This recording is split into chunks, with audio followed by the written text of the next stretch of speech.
This woman is being dragged to the King of Hell's court for interrogation. Her name is He Xiao Xiao. She was framed and died from an allergic reaction to illegal drugs. The King of Hell sees her pitiful state and decides to help her reincarnate into a good life. He Xiao Xiao hears this and becomes unhappy. She immediately breaks free from the guard's restraints. She doesn't want to reincarnate. She wants to go back for revenge. She wants those who framed her to suffer. The King of Hell surprisingly agrees to her request, willing to give her another chance. She's overjoyed, can't believe such good fortune. Letting her return comes with a condition. He Xiao Xiao is sent back to the mortal world. Before leaving, she asks what the condition is. The king tells her she'll know in due time. Since He Xiao Xiao's mother committed suicide due to depression, her stepmother Gu Xiangyi showered her with love. Her stepsister Gu Yuxuan also catered to her every whim. Under their deliberate spoiling, she became known as a notorious rich kid who only knew how to enjoy life. Gu Yuxuan planted illegal drugs in her bag to ruin her reputation, but she accidentally died from an allergic reaction. After death, her spirit heard their conversation. It was all planned by the mother-daughter duo. Now she has a chance at rebirth. She must make them pay, but little did she know the path to revenge would be so difficult. The scene shifts to the local people's court. The judge announces that the defendant is guilty of possessing illegal drugs. He Xiao Xiao desperately argues that she was framed by her stepmother and stepsister, who also killed her mother. She pleads with the judge not to convict her, but to investigate the mother-daughter pair instead. The audience begins to whisper among themselves. The judge angrily bangs his gavel for silence. The defendant He Xiao Xiao is charged with disrupting court order, adding to her sentence. The verdict is about to be announced. He Xiao Xiao had just returned to the mortal world and was arrested by police before even leaving the hospital. Before she could settle scores, would she be wrongfully imprisoned? The courtroom doors slowly open and a divine aura drifts in. At that moment, time stops. A man wearing a coat walks in. He is the King of Hell from earlier. He approaches the judge's bench and makes some adjustments. He switches the verdict document on the table. He tells He Xiao Xiao to cherish this opportunity. Time resumes. She looks at the man in the black coat, wondering if he was really speaking to her. The court declares He Xiao Xiao not guilty. Court adjourned. She's stunned. What should have been a prison sentence has turned into an acquittal. As she's about to leave the court, a group of men in black block her way. The men claim their young master sent them to pick her up. He Xiao Xiao wonders if the young master is Yin's senator, but he's about to marry He Yuxuan. Why would he care about her fate? The bodyguards then invite He Xiao Xiao into the car. Inside sits the man in the coat from earlier. He Xiao Xiao freezes upon seeing him. It's the same person from before. He tells He Xiao Xiao it's time to repay him. He Xiao Xiao runs away, refusing to be kidnapped. He orders them to catch her.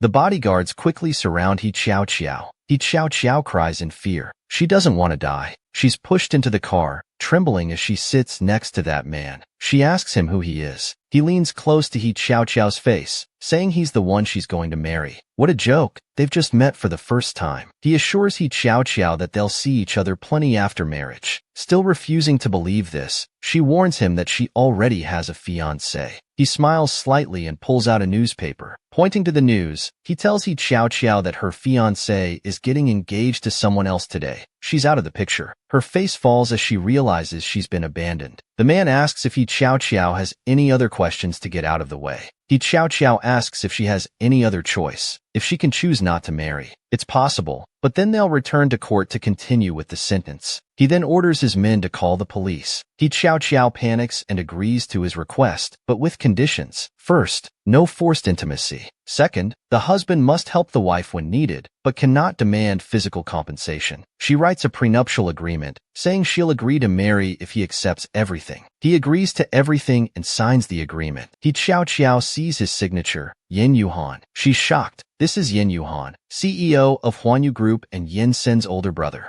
An hour later, they go to register their marriage. He Xiao Xiao actually married this man she just met. They walk to the car, and Yin Yuhan notices her hesitation and asks what's wrong. He playfully taps her nose, telling her not to overthink. He takes out 2 cards, saying he has business to attend to. One's for money, the other's the house key. Tells her to come home when she's tired of playing. These smooth operations seem too natural for people who barely know each other. Suddenly she realizes something's off. Come home? What home? He turns around, telling her that married couples naturally live together. Their home is at Blue Bay Villa on Diamond Road. Call if needed. Blue Bay Villa isn't a place ordinary rich people can afford. With his wealth, why would he marry He Xiao? As soon as the car leaves, she receives a text message. She marvels at how Yin Yuhan seems godlike, even knowing her phone number. Never mind all that. Gu Xiangyi and her daughter almost got her imprisoned. She must expose their true nature. She immediately hails a taxi and leaves. The scene shifts to Yin Yuhan's car. His secretary receives a notification. He informs the CEO that Huanyu Group's centennial celebration starts at 10 a.m. The vice president, the elderly Mrs. Yin, and the future daughter-in-law Yu Xin are currently entertaining guests. They all think Yin Yuhan is still abroad recovering. He thinks they've been happy long enough. What's borrowed must eventually be returned. The secretary asks what to do next. Yin Yuhan checks the time. The celebration starts in an hour. First, they'll go to headquarters to get something. Since it's the centennial celebration, they should give everyone an unforgettable surprise. The scene moves to the headquarters conference room. The executives are discussing how the CEO has been elusive all these years, never managing the group's affairs. They suspect the CEO doesn't even know the group's address. For all Huanyu's affairs, big and small, the CEO young master has never inquired about them. The second young master handles everything. What's the point of having the eldest son as CEO? The manager tells them that the eldest son's position as CEO was the old chairman's decision. Besides, the eldest son was in poor health before. He'll return to manage things once he's better. Someone disagrees, claiming to represent the board, planning to formally dismiss Yin Yuhan as CEO at today's celebration. Just then, Yin Yuhan walks in. He asks who wants to dismiss him, then calmly greets the executives. They're stunned. Isn't CEO Yin Yuhan supposed to be recovering abroad? He immediately mentions Director Chen's secret villa purchase, complimenting his taste. Director Chen never told anyone about this. He doesn't know how Yin Yuhan found out. Yin Yuhan asks again who wanted to dismiss him. No one in the conference room dares to speak. The manager stands up, welcoming his return. He instructs General Manager Liang to conduct an interim meeting. During the meeting, Director Chen quietly fiddles with his phone, but there's no signal. His message won't send. Yin Yuhan catches him and offers to lend his phone. He hastily declines, saying it's nothing urgent. It seems this person's doom is approaching. Yin Yuhan tells everyone if there are no issues, the meeting is dismissed. Suddenly his phone rings, receiving 2 consumption messages totaling nearly 100,000 yuan. He immediately turns to his secretary, saying they're going to Huanyu Hotel. The scene shifts to Huanyu Hotel. Yinsen wonders about his brother's health. His subordinate tells him the eldest young master is unwell and can't attend today's anniversary celebration. He'll return in a few days and sent an email congratulating him on his engagement. He asks his subordinate to tell the undercover Chongqing to take good care of his brother. He hopes his brother rests well, saying he's enough for now. The scene moves to the VIP dressing room. He Yuxuan has waited too long for this day. From now on, she's no longer Gu Yuxuan, but He Yuxuan, the only young lady of the He family. However, unexpectedly, even though doctors declared He Xiao dead, she somehow survived. But it's fine. She had her arrested by police when she was discharged. Let her rot in prison in disgrace. By the time she gets out, He Enterprise and Brother Sin will both be hers. At this moment, someone reminds her the celebration is about to begin.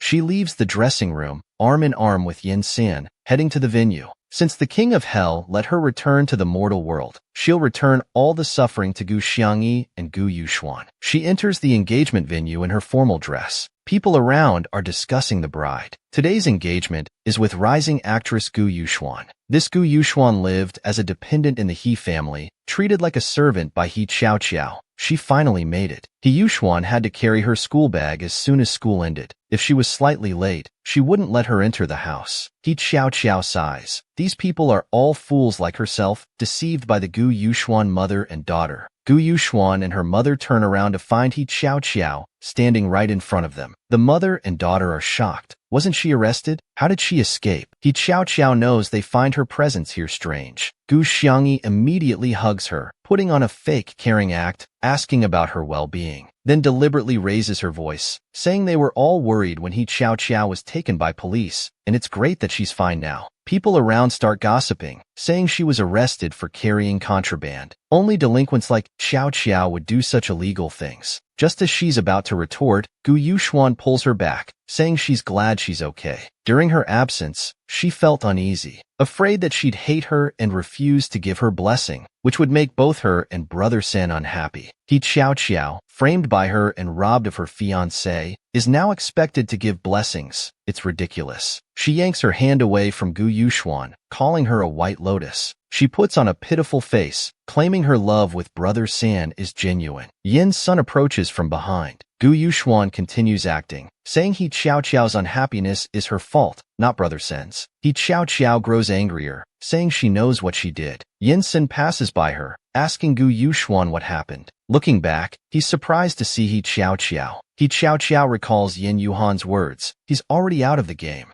Gu Yuxuan immediately starts comforting, saying Xiao is upset about their relationship, blaming herself, and asking Yin Sun not to be angry. Hearing this, Yin Sen shows disgust, telling her to stop. Their breakup isn't about Gu Yuxuan. It's because He Xiao has poor character. The Yin family doesn't need a criminal as a daughter-in-law. Yin Sen doesn't know He Xiao was already killed once, nor does he believe in her innocence, defending Gu Yuxuan throughout. He Xiao cries, telling Yin Sen that Gu Yuxuan framed her. Gu Yuxuan throws herself into Yin Sen's arms, asking how she could frame someone who was like a sister. He Xiao is now nothing. Who would believe her? He Xiao explains she's innocent, released by the court without charges. An older man interrupts them. It's her father. He slaps her, saying she's proud of escaping punishment instead of reflecting on her mistakes, coming to ruin the engagement. He regrets having such a daughter. Her father had an affair with Gu Xiangyi before marriage, causing her mother to die from depression. Now he wants to give everything to Gu Yuxuan, his illegitimate daughter. Why should she accept that? He raises his hand to strike again, saying if she knows shame, she should leave immediately. She blocks the hit, questioning what shame means. How dare someone with an illegitimate daughter speak of shame? Gu Yuxuan immediately starts explaining to Yin Senator it's all her fault. She can be hit or scolded, but how could He Xiao speak to her father this way? Yin's son warns her that today is their big day. They have no relationship anymore, asking what her purpose is here. The audience below starts gossiping, saying delinquents always cause trouble. Such an unfilial person belongs in prison. Gu Yuxuan truly deserves her title as Queen of Acting. Her wise father grabs her shoulder, telling his rebellious child to leave immediately. Gu Yuxuan deliberately trips her from behind, making He Xiao fall backward. Yin Yuhan rushes out and catches her. He asks what they're doing, being so lively. His powerful presence intimidates everyone around. Yin Sin glances over. It's his big brother. He should be at a Swiss sanatorium, but he looks very healthy now. Yin Yuhan steps forward to congratulate him. Happy wedding. Just as Yin San reaches out to shake hands, Yin Yuhan completely ignores him, turning to introduce himself to others around. The women below are mesmerized. This is the true leader of the Huanyu group. He Xiao looks at this dazzling man, who actually married her. Gu Yuxuan grits her teeth, wondering how He Xiao always turns misfortune into blessing. She exchanges glances with her mother, seemingly plotting something again.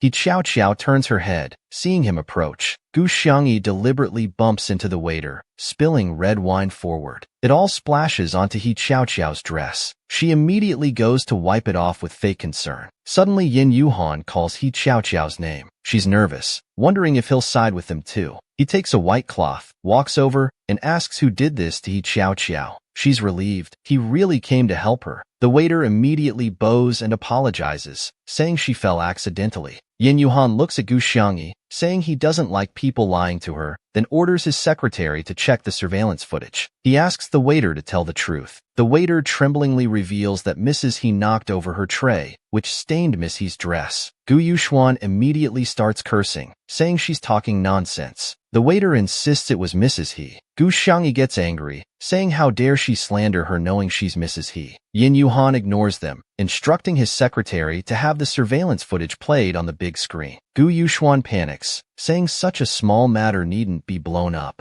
Her mother meant no harm. They admit fault and will apologize to Xiao. He Xiao worries he'll be like Yin Sin, also fooled by Gu Yuxuan, letting it slide. After word spreads, she'll be blamed again. Yin Yuhan tells Gu Yuxuan first, nothing is trivial at Huanyu's centennial celebration. Second, he never wrongly accuses people. If her mother didn't do it, no apology is needed. One shouldn't be too humble. Seeing him help her, He Xiao says she won't accept random apologies. It's just checking surveillance. Those with clear consciences have nothing to fear. The secretary returns with the footage. Yin Yuhan orders it played immediately. Everyone watching the screen is shocked. This Mrs. He seemed caring toward He Xiao, but was so nasty behind her back. They never expected them to be such people, wondering if He Xiao's claims about being framed and nearly jailed were true. Now the truth is revealed. He Xiao asks if they have anything to say. Gu Yuxuan immediately kneels, saying her mother was confused, fearing He Xiao would cause trouble and ruin her engagement with brother Senator. Gu Xiangyi also begs forgiveness, citing her decade-plus of devotion. He Xiao laughs. Devotion to raising her as useless? She should thank them then. Yin Yuhan tells them to stand up, asking if they can't walk or haven't fully evolved, always kneeling. He Xiao didn't expect this stone-faced man to be so witty when insulting people. Today is Huan Yu's centennial celebration. He doesn't want any troublemakers. He orders his secretary to escort them out. As staff surrounds them,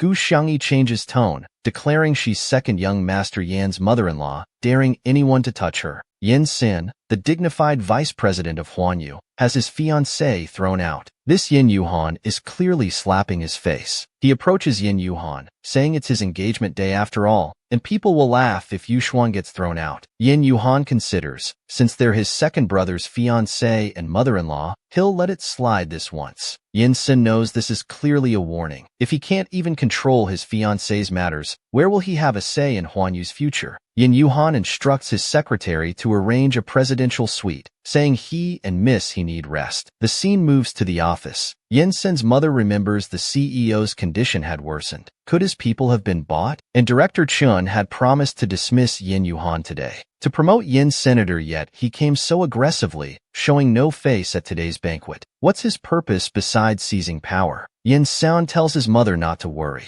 Over these years, Huan Yu's core power has long been in his hands. It won't be easy for him to take it back now. Mother is relieved. He's just that woman's sword tomb. How could Yin Yuhan compare to Yin Xin? Yin Sen is furious at the He family's behavior. At such an important occasion, everyone lost face. He doesn't know how He Xiao got involved with his brother.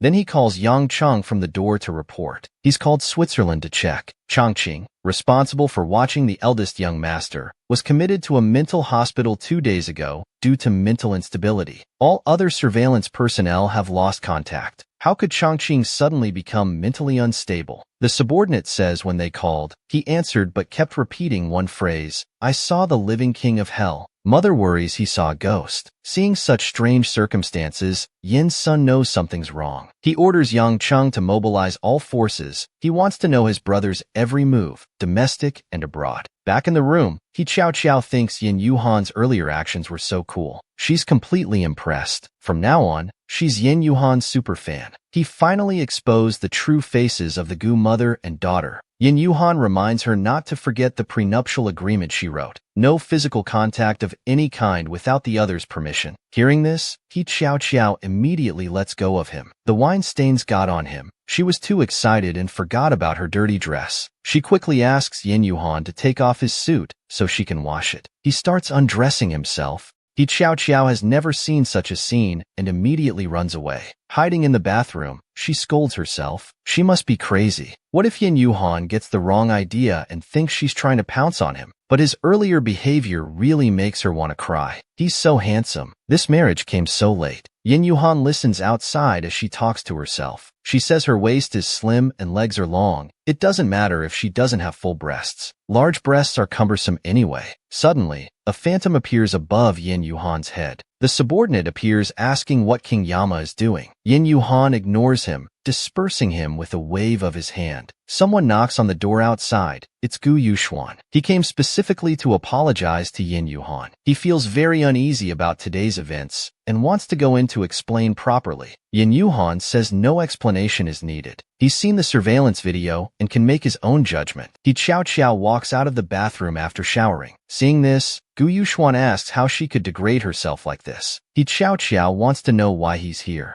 Gu Yuxuan tells He Xiao that even if she's angry, she should mind her reputation. They're both unmarried. How will people view this? He asks her to come home with him now. Only Gu Yuxuan saw it, so if it spreads, he's the one spreading it. He tells He Xiao he's like her brother. How could she do such things? He Xiao Xiao can't be bothered with his pretense. She tells him to leave if he has nothing else and slams the door. He's very angry and swears to make He Xiao Xiao pay for this. He Xiao Xiao tells Yin Yuhan to put clothes on before talking to women. She repeatedly emphasizes she's not jealous. She just doesn't want Gu Yuxuan to take advantage. Yin Yuhan slowly stands up, telling her he understands. He's going to take a shower now. He Xiao Xiao sees this handsome man standing and approaching her. She nervously backs away. She stumbles and falls into Yin Yuhan's arms. This electric feeling is completely unfamiliar to Xiao Xiao. After getting up, she sees her drool on Yin Yuhan's chest and wants to wipe it off. Yin Yuhan grabs her hand, saying her actions might make him think she's trying to do something to him. He Xiao Xiao says it was just an accident. Yin Yuhan doesn't mind and walks to the bathroom. Now He Xiao Xiao thinks he must believe she deliberately took advantage of him. Things will definitely be awkward from now on. The accidental kiss was one thing, but touching him too. He must think she's a lecherous woman. While she's still thinking about this on the bed, someone knocks again. He Xiao Xiao curses Gu Yuxuan, thinking this woman never gives up, wondering what she wants now. She opens the door and surprisingly, it's Yin Sin.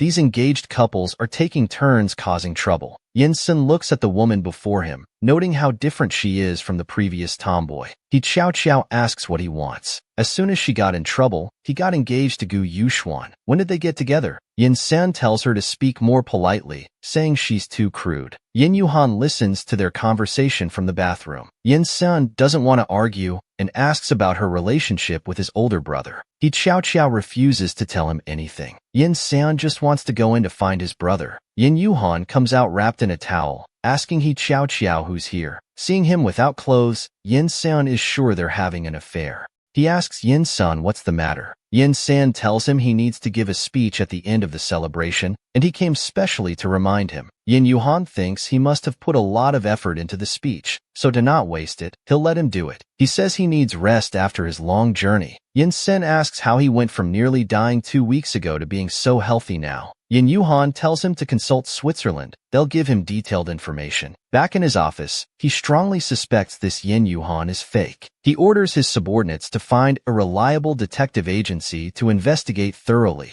They grew up together, and he knows his brother better than anyone. This definitely isn't him. It concerns Huan Yu's future, so he must get to the bottom of this. He Xiao Xiao looks in the mirror at the hotel. She used to wear t-shirts and jeans, but this sweet style, this pink dress Yin Yuhan gave her really shows typical straight male aesthetics. But for her, it's actually quite nice. Seeing she likes dresses today, Yin Yuhan had his secretary buy similar ones. If she likes something else next time, he'll have his secretary continue buying. He Xiao Xiao is very happy, but wishes he were really her husband. Yin Yuhan doesn't understand. He is really her husband.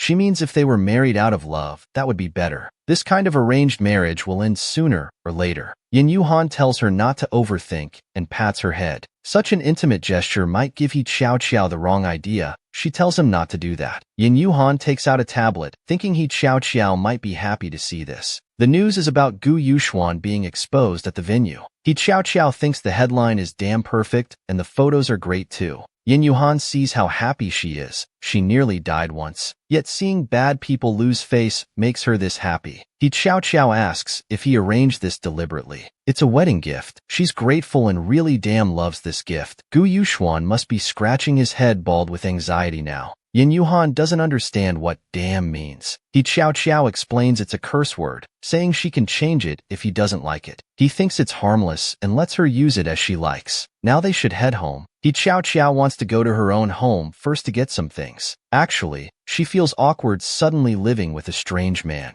Most importantly, she wants to see how miserable Gu Yuxuan looks. Yin Yuhan remembers he has something to do and asks his secretary to take her home. The scene shifts to Gu Yuxuan's home, where he's crying to his mother that even Yin's son won't help them anymore. Everything's ruined. His father tells chief editor Lu he'll pay any amount to delete the article, but the other side hangs up before he finishes speaking. He cries even louder, saying everything is truly ruined now. He Xiao Xiao returns home at this time. She tells them she's just here to get some things. Seeing her return, Gu Yuxuan immediately grabs her, begging her to help by asking Yin Yuhan to save him. He Xiao Xiao recalls the police station incident. When she was facing jail time, they didn't care. Her father, enraged, calls him a beast, and throws an ashtray at him. He Xiao gets hit in the head and falls down the stairs. Her father panics and tells them to call an ambulance, saying if someone dies, they're finished. Gu Shangyi stops him and takes out a document. While He Xiao is unconscious, they should have her sign the 48% share transfer agreement. With these shares, their family will have absolute control. Then with power and influence, they can make Chief Editor Lu delete the article. He won't dare refuse. The father admires her, saying she's truly his good helper. The scene moves to the city hospital. He Xiao slowly opens her eyes. The nurse says her family must really care about her, as they've been waiting outside. Seeing He Xiao awake, they rush in. Gu Shangyi says her father was just too angry, and she shouldn't mind. He says he didn't mean it, and the doctor said it's just a mild concussion that will heal in 2 days. He Xiao can't believe them. They dare say anything. A concussion healing in 2 days? What do they take her for? Her father starts discussing business, saying if she can't help with her sister's matter,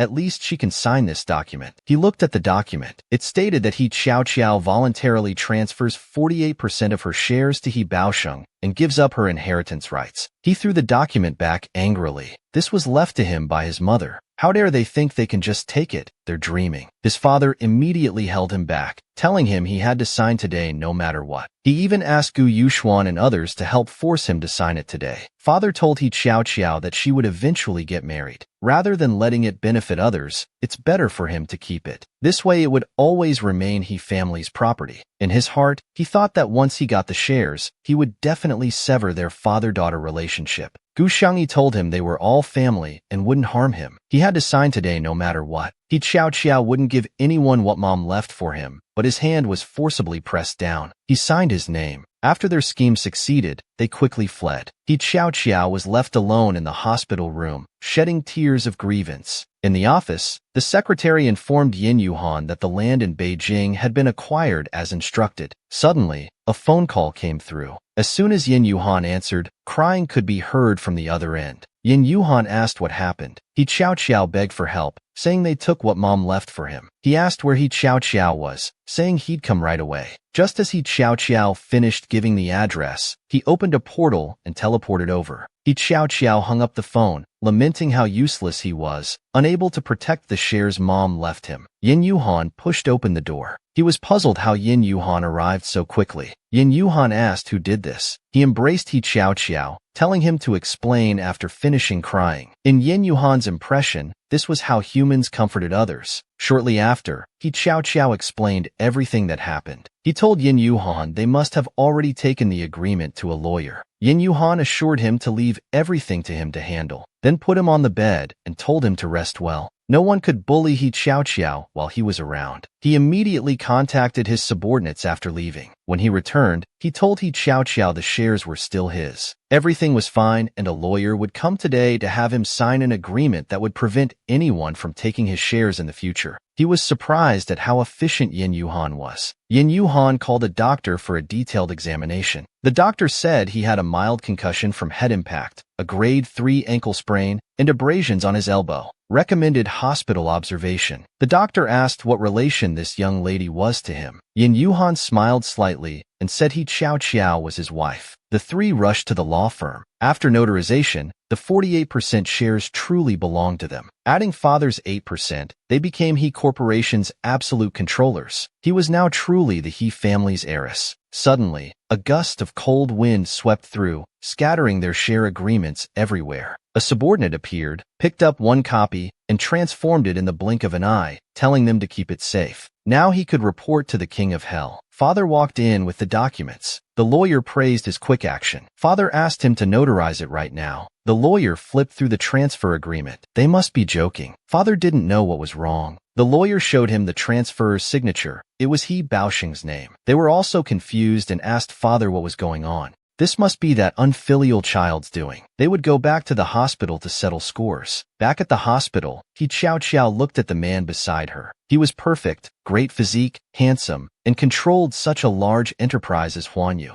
Yin Yuhan asked what he wanted to say. He Xiao Qiao immediately ducked under the covers, caught staring at him again. It was so embarrassing. He couldn't understand why Yin Yuhan would marry someone like him. He was so handsome and capable, while he had a bad reputation. Even his own father found him embarrassing. Yin Yuhan thought for a moment and told him, perhaps because he needed this little trouble to add some excitement to his boring life. He Xiao Qiao felt dejected. This Yin Yuhan didn't even know how to comfort someone properly. He asked if He Xiao Qiao was unsatisfied. He Xiao Qiao was extremely satisfied. He was his benefactor. He'd be satisfied with anything he said. Yin Yuhan smiled. What a little one who says one thing but means another. Then he told He Xiao Qiao he needed to return to the company. His secretary would handle the remaining matters. Shortly after saying goodbye to Yin Yuhan, father and others arrived at the hospital furiously. The secretary asked what business they had with Miss He. Gu Yuxuan praised He Xiao Qiao's capability, saying finding Yin Yuhan as backup wouldn't save him. He told the secretary he was Xiao Qiao's sister and wanted to have a private chat. The secretary ignored him and asked what He Xiao Qiao wanted. Seeing the secretary's subordinate tone, Gu Yuxuan wondered if He Xiao Qiao was being kept by Yin Yuhan. He asked the secretary to leave first, saying he'd call if needed, then asked them what they wanted. Gu Yuxuan stopped the secretary at the door. He asked about the relationship between young Master Yin and He Xiao Qiao, wondering if she was being kept. The secretary warned him not to say things damaging their CEO's reputation, as he couldn't bear the consequences. Gu Yuxuan explained he just worried Xiao Qiao might go astray. The secretary ignored him and left. He remarked that as expected of Yin Yuhan's secretary, cold and showing no courtesy to ladies. He laughed heartily with Xiao Qiao. Heaven truly has eyes. It's hilarious. Want to force him to sign again? Dream on. What Yin Yuhan helped him get back, he would never give away. Father said he must sign, or he would sever their father-daughter relationship today. Gu Yuxuan started pretending, telling him to listen to his father. The secretary returned, telling He Xiao Qiao that the CEO had sent the documents he wanted. The document stated that his shares in the enterprise belonged to him personally and would not be transferred to others during his lifetime. Father became anxious, saying these shares were left by his wife, and he had the right to enjoy them. The subordinate told father that his wife had already clearly stated that 48% of shares belonged to Ms. He Xiao Qiao, while He Baosheng had 8%. They had already inherited their respective shares, and since Miss He is an adult, she has the right to decide the ownership of her shares. Father was desperate. If He Xiao Qiao wouldn't sign, he wouldn't either. He Xiao Qiao was happy. She asked them to bring it over. She would sign. Gu Xiangyi refused to agree and rushed forward to grab the contract. She immediately hid behind the secretary. The secretary informed them that they had called the police for attempting to assault and coerce Miss He. Gu Xiangyi cursed at him, calling him a lapdog with no right to interfere in their family matters. He Xiao Qiao stood up and said she had already entrusted everything to him. They were the ones with no right to interfere in He family matters. Also, the secretary was her friend. Damn it, Gu Xiangyi went crazy, like a mad dog. Then she told the secretary she had a headache and asked him to drive them away. The scene shifts to Huanyu Group headquarters. The TV was broadcasting news about Gu Xiangyi and others being arrested. Now it's settled. No one can take Xiao Qiao's shares away anymore. Then the subordinate asked Yin Yuhan if he was doing too much for Xiao Qiao when he only needed to find someone to marry to incarnate as human. Yin Yuhan told him not to worry since he couldn't even feel his heartbeat. Helping her was just for entertainment. He wasn't without a heartbeat, he just couldn't feel it. No one could guarantee he would never feel it. After all, humans have something called love. Yin Yuhan knowingly told him that love originates in the brain, not the heart. He didn't need human things like love. His brain would control his heart. Every 500 years when incarnating as human, since this rule was made, he had never lost control. This time would be no exception. 3 days had passed. Everything in the human world was arranged. According to rules, his subordinate could no longer stay by his side. He reminded him to always remember his identity. His identity was special. He must never interfere with human life and death. Before the subordinate could finish, Yin Yuhan drove him away again. The subordinate was worried. Who said he never lost control? He even forgot the punishment he received. This time must not repeat the same mistake. The subordinate brought documents from Switzerland. Yin Xin glanced at them. These Chongqing never gave him any trouble. He said his big brother must have bought them off, but he had gone mad. Could he be pretending? Then asked if there were any clues about his brother and He Xiao Qiao. The young master had appeared near the courthouse where He Xiaoqiao was questioned, but they seemed to have just met. Also, the board had no objection to the young master continuing as CEO. Yin Sen's efforts were in vain after all. Back at the hospital, He Xiaoqiao told Gu Yuxuan and others to wait. She would expose his scandals. When his goddess image crumbles, he would definitely break down. The secretary came in, saying he had prepared a small gift from the CEO. Inside was exactly the computer she needed. Seeing how pure she was with emotions written all over her face, the secretary asked if she also needed this, pulling out a phone. The phone was playing news about the He family's arrest. He Xiaoqiao was overjoyed. She wanted to post online with the title shocking. Why was inspirational goddess He Yuxuan detained at hospital entrance? The scene shifts to Zhongding Entertainment Company building. Kicked out of what was claimed to be the highest standard actress engagement party, then sent to police station for assaulting a patient. Once this post comes out, no PR company, no matter how good, could salvage Gu Yuxuan's reputation. They didn't know why this happened. Who posted it? Gu Xiangyi begged Brother Song to think of a solution. He had always helped Yu Xian through crises before. Brother Song told He Tai that this time was different. In just one morning, for brand endorsements had requested contract termination. The international magazine cover scheduled for next month was also canceled. His fall caused huge losses for the company. Gu Yuxuan felt someone must be deliberately targeting him. He hoped Brother Song would find a way to fix it. Yu Xian's reputation was Brother Song's reputation too. He told Gu Yuxuan that with both photos and videos, it would be hard to handle, unless they could make him appear as the victim. Gu Xiangyi finally calmed down and praised him. As expected of a top agent, if Yu Xian was framed, the public would sympathize with him instead. How brilliant. At this moment, Gu Yuxuan's uncle walked in. He had traced the IP address of the post to City 3rd Hospital. Gu Yuxuan remembered He Xiaoqiao was staying at City 3rd Hospital. It must be her. He Xiaoqiao used to follow their every word. Why was she opposing them now? Gu Yuxuan also found it strange, as if she suddenly became smarter. He knew who could take the blame. With just one photographer arranged by Brother Song, he could put on a good show. The scene returns to the hospital. Yin Yuhan told He Xiaoqiao to discharge tomorrow and go directly to Lanwan Villa. The secretary would get her things from the He family. She shouldn't go there, but she thought it would be better to rent her own place. After all, they were just contract spouses. Yin Yuhan had professional maids and nurses at home. Her wounds hadn't healed and needed care. He Xiaoqiao had no choice but to agree. If she returned to the He family, they wouldn't let her off easily.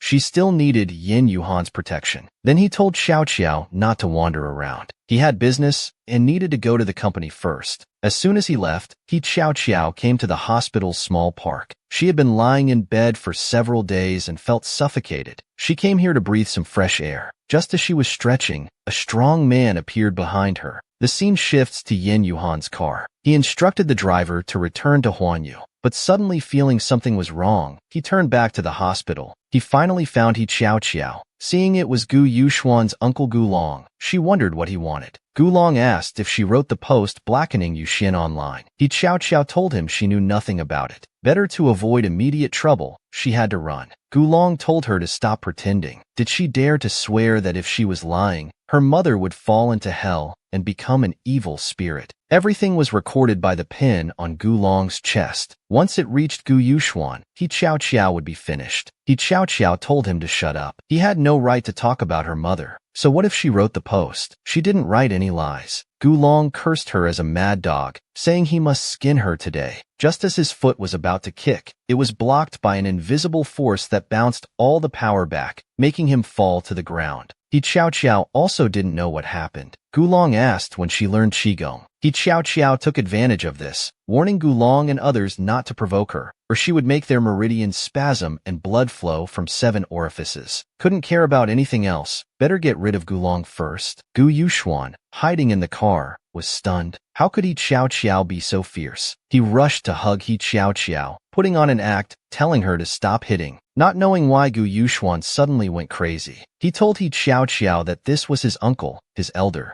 How could she treat him like this? He Xiaoqiao asked what nonsense he was talking about. Did he want to taste her Qigong too? Gu Yuxuan was genuinely scared and told her not to act rashly. If you can't fight them, at least you can avoid them. Then he checked on his uncle's condition. Gu Long told him he couldn't move and to call a doctor quickly. The CEO's bodyguards finally rushed over. The secretary glanced at He Xiaoqiao, asking if she was alright. He Xiao said she was fine, but Gulong seemed to be in trouble. A car by the roadside slowly closed its window. It turned out Yin Yuhan had sensed danger and had been protecting her from behind. Seeing she was safe, he instructed the driver to leave. The scene moves to the hospital. Gu Yuxuan asked how his uncle was. The doctor told him his uncle's legs and arms had various degrees of fractures. The most serious was his waist injury. He might never be able to stand again. He was stunned. How was this possible? Gu Xiangyi rushed into He Xiao's ward with police, telling the officer that the person who injured his brother was here. The police asked if he was certain this young lady injured his brother. The victim Gu Long was strong and had worked as a bodyguard for years, while Ms. He was petite. Their size difference was nearly double. Unless she had superpowers, it would be impossible for her to paralyze Gu Long. Gu Xiang said they could check the surveillance cameras. The cameras there were damaged, and witnesses said Gu Long destroyed them.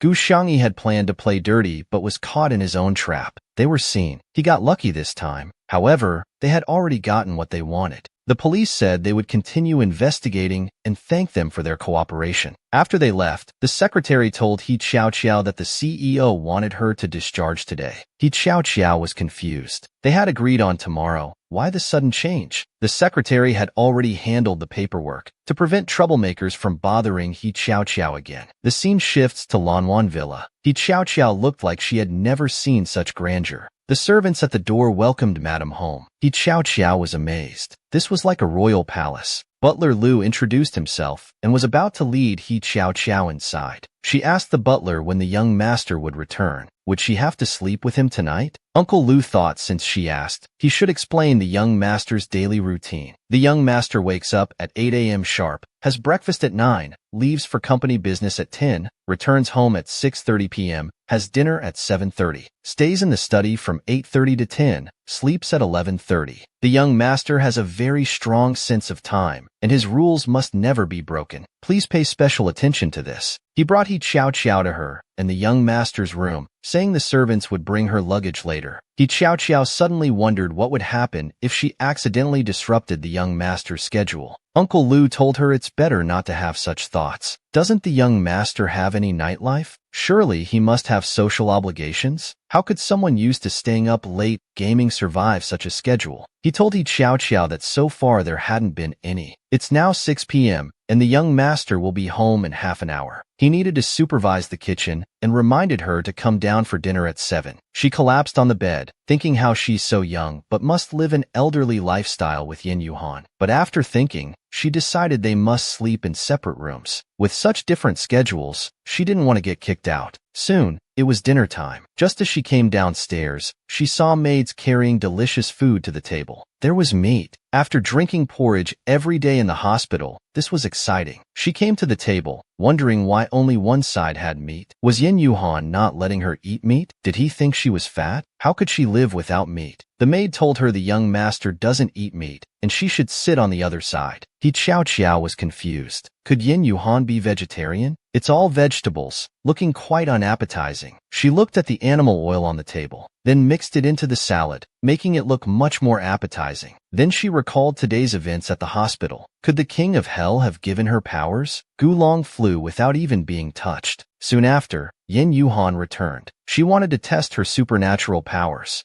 She raised both hands and pushed towards Yin Yuhan. Her hands hit his chest heavily, but nothing happened. The situation became very awkward. Yin Yuhan thought this was her way of welcoming him. Quite ceremonial indeed. He Xiao was mortified and told Yin Yuhan it wasn't intentional. He Xiao felt so embarrassed. How could she face Yin Yuhan after this? He didn't seem to mind, saying it wasn't the first time anyway. They had already hugged once at the hotel. He Xiao said it wasn't intentional. She had a reason. Yin Yuhan asked what reason. She couldn't explain it, asking if he felt anything unusual. He told He Xiao he was a normal man. You keep teasing me like this. Of course, if you want, we can go back to the room. She said that's not the kind of feeling she meant. If she mentioned Qigong again, Yin Yuhan would think she was crazy. She didn't know how to explain. The scene shifts to Zhongding Entertainment Company. They had edited the video as requested. Songgu praised her, saying she truly deserved the new Best Actress title Her acting was excellent. Gu Yuxuan started being polite, saying Song Gu was resourceful. Gu Xiangyi had already contacted the media. They would release it at midnight. By tomorrow morning, He Xiao would be indefensible. Now when his reputation was at its worst was the best time for a turnaround. He would cry at the press conference, then take some charity photos, and this would all blow over. But Gu Long's injury was truly strange. Could He Xiao really know Qigong? Gu Xiangyi couldn't understand either. She had never seen her practice any martial arts since childhood. Gu Yuxuan told them not to think too much and go rest. Tomorrow would be the battlefield. Song Gu still felt something was off and watched the video again. He noticed someone in the car behind was up to something. Who could that person be?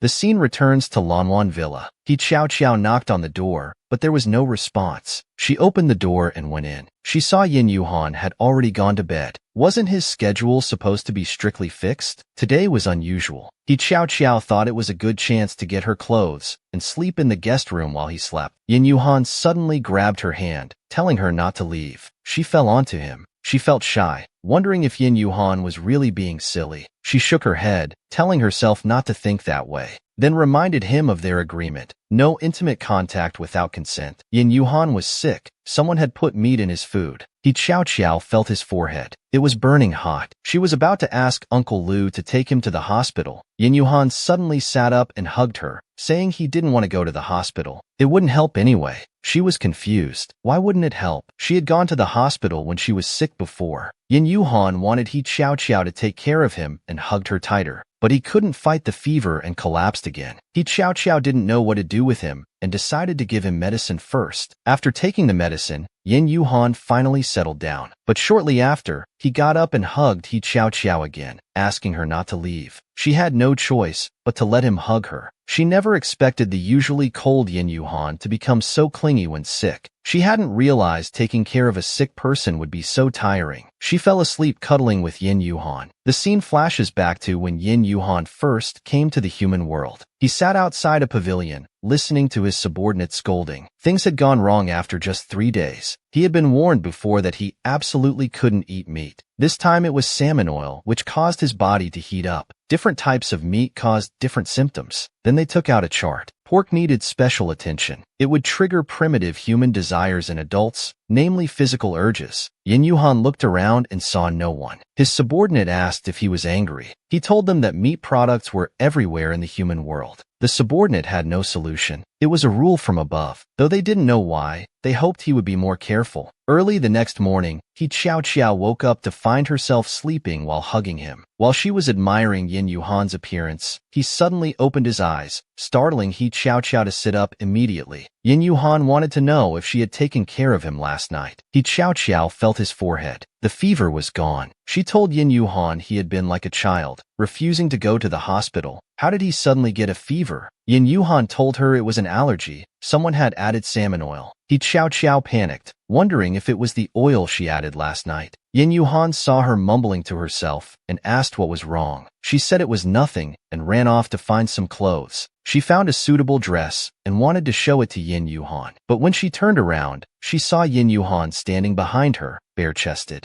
The scene shifts to White Academy. A luxury car stopped at the school gate, attracting everyone's attention. Students had never seen such a car before, wondering if a rich student was transferring in. The car door opened, and He Xiao stepped out. She was back. Yin Yuhan had taken care of all the paperwork. She could go straight to class. He Xiao thanked him for letting her return to school. She promised to study hard and become the top student, vowing not to disappoint him. Yin Yuhan listened to her words in silence for a moment. He said he just wanted her to be happy. Grades didn't matter. What's with this doting tone? He Xiao felt her heart flutter. Students were surprised to see He Xiao, who had been expelled. She got out and hurriedly urged Yin Yuhan to leave, not wanting to waste his time. Actually, it was because of Yin Yuhan's special identity. If people found out, their relationship would be in trouble. He Xiao didn't want to cause any more trouble. She wanted to study hard and become a suitable heir. The scene shifts to Huanyu Group, where a subordinate tells Yinsen. He Xiao moved into Lanwan yesterday. He couldn't understand. Was He Xiao living with his brother?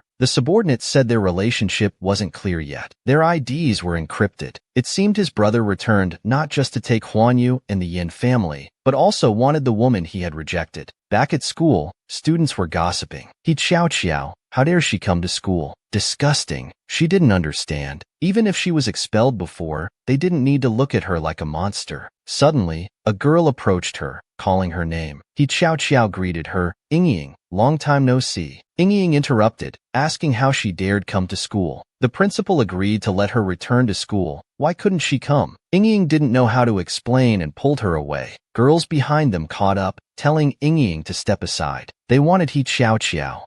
She pushed Ying against the wall. He Xiao Xiao was very worried about Ying, told her to run. Fat Mei cursed He Xiao Xiao as a cheap woman, having the nerve to return after being expelled. Must have found some powerful old man to clean up her mess. Lying next to all that fat every day, isn't it disgusting? The surrounding students started laughing at her. He Xiao Xiao began suppressing her anger. She told herself that someone who had died once shouldn't be impulsive. Then she smiled slightly, telling them she didn't know what she'd done to make them so angry. The students were stunned. Was this the same person who used to fight at the slightest provocation? He Xiao Xiao told them, if she really did something wrong, she would take full responsibility. Ying found it strange how He Xiao Xiao had become so polite and could endure such anger. But never mind, the real show was yet to come. The principal was speaking humbly to someone, assuring them not to worry. White Academy was established thanks to his grandfather. All these years, the Yin family had been supporting them financially. He would definitely handle this small matter, but he just didn't know what relationship He Xiao Xiao had with him. Yin Yuhan remembered what He Xiao Xiao had told him before. She hoped not to make their relationship public, not because she wanted to cheat, but to avoid trouble. He slowly stood up and said he was He Xiao Xiao's guardian. After leaving the principal's office, his secretary asked if he wanted to visit his wife since he came back specially. Yin Yuhan said no, but just as he finished speaking, the secretary noticed something wrong across the way. He told the CEO to look. Keep pretending, Fat Mei. You're cruel enough to post negative things about yourself. Sister Gue Yuxuan was so good to you.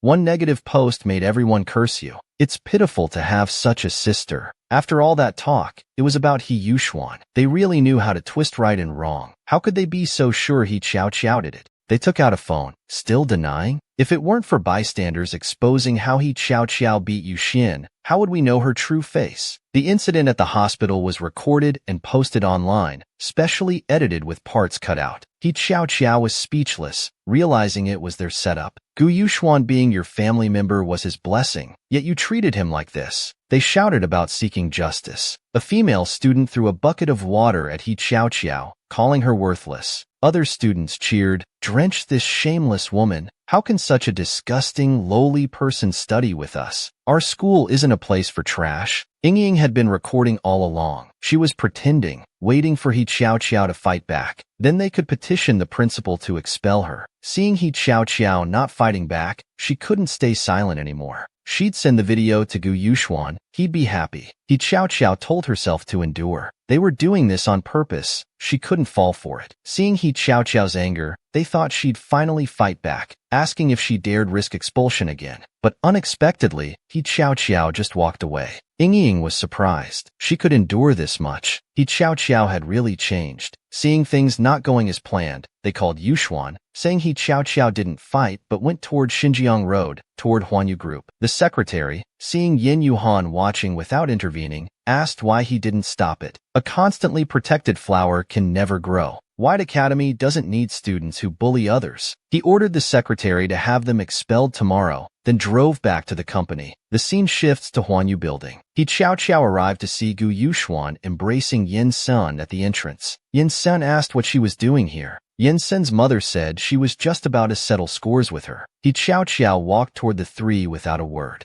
Gu Yuxuan, remembering her qigong, became nervous. Yin Sun shielded Yuxuan behind him, telling her to come at him instead of hurting Yuxuan. He Xiao Xiao said heaven watches what people do, and reminded them why she was still alive. Gu Yuxuan pretended not to understand what she meant. He Xiao Xiao warned that those who do evil deeds might be haunted by vengeful spirits someday, telling them to be careful. Only Gu Yuxuan knew what He Xiao Xiao meant. Yin Sun hugged him and asked if He Xiao Xiao had gone mad, talking nonsense. He Xiao Xiao said she had nothing more to say and needed to return to school. She needed to study well, as He Corporation was waiting for her to manage. Gu Yuxuan was confused. Given He Xiao Xiao's personality, she would normally make a huge scene about today's events. She seemed different now. Yin Sun looked at the current He Xiao Xiao, calm and rational. Though disheveled, she was shining. He had never seen her like this. Yin Sen's mother told her to stop. The matter of framing Yuxuan wasn't settled yet. He Qiao told her that appearances can be deceiving, and she should take care of her precious daughter-in-law first. Yin Sen's mother scolded her for being too arrogant, saying this wasn't how to speak to elders, asking if she thought having someone backing her was impressive. Someone stepped out of a car, saying since she knew she had backing, why be so unrestrained? He Qiao's face immediately turned red. Why did Yin Yuhan always see her in such a mess? It was so embarrassing.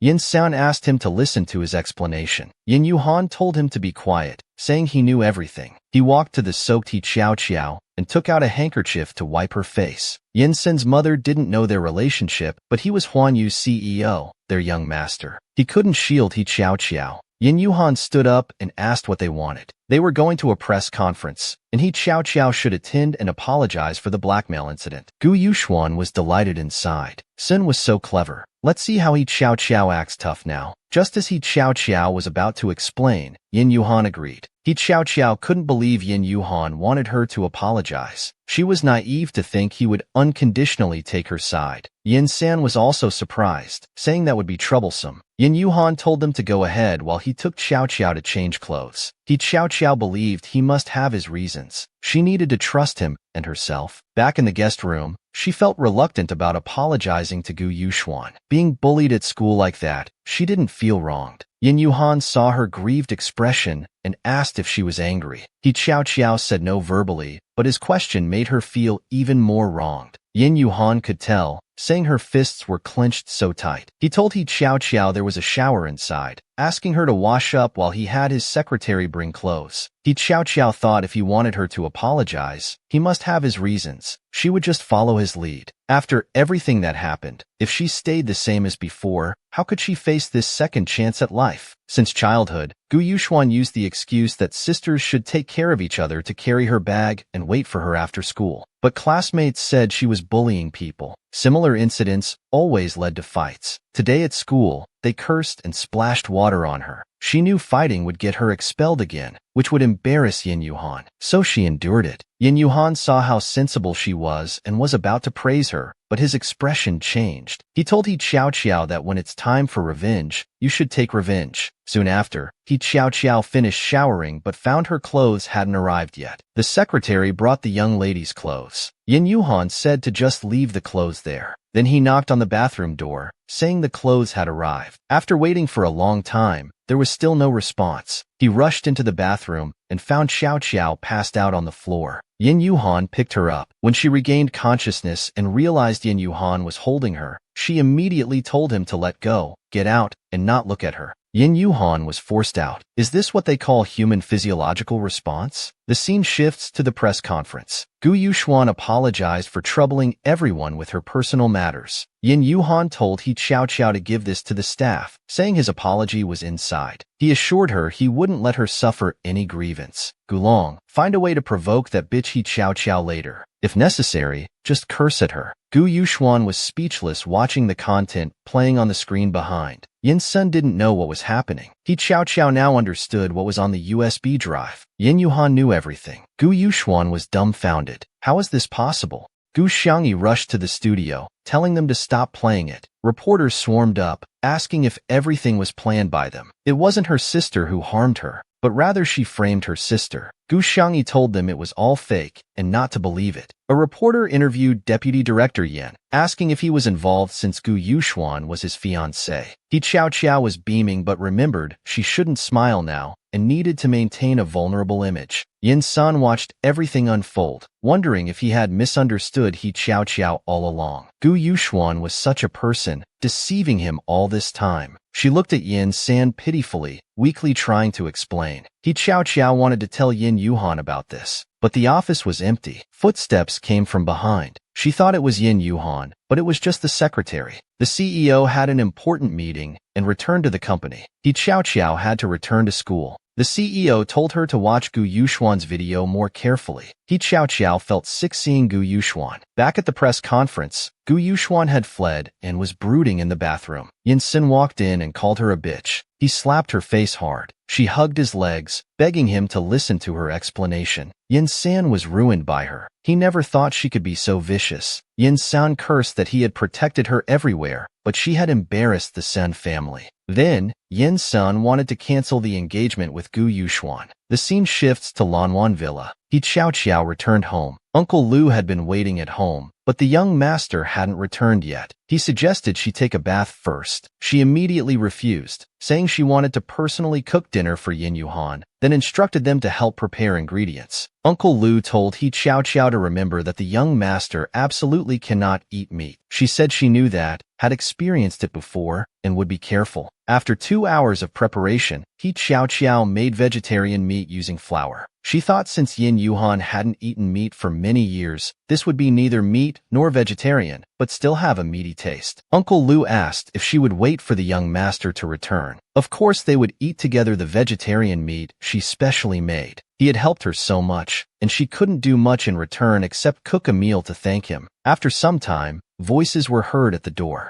He Qiao saw him return and told him to wash his hands and eat. She emphasized that she made tonight's dinner. She urged him to open it, saying he would definitely like it. He was surprised it was made by Qiao and wanted to see what she had made. He Qiao was secretly delighted, thinking Yin Yuhan would thank her for opening a new world to him. He froze when he saw the meat on the table. He stood up angrily and threw away all the meat. He asked He Qiao if she thought it was funny when he had said he absolutely couldn't touch meat. This wasn't a joke, yet He Qiao dared to make fun of it. He hated people who acted too clever. He Qiao told him it wasn't like that. Before she could finish, Yin Yuhan told her he hadn't given her the right to act freely in his home and hoped she remembered her place. So what was He Qiao's position? Yin Yuhan told her he happened to need someone to marry, and she happened to need his help. This was just a transactional relationship. Don't try to interfere with him, influence him, and stay away from him. He Qiao knelt there, feeling wronged. Suddenly, a phone call came in from her father. Her father asked if her injuries had healed and wanted to visit her. She said she didn't need his concern, she was already fine. Her father asked if she was still blaming him, saying he felt very sorry.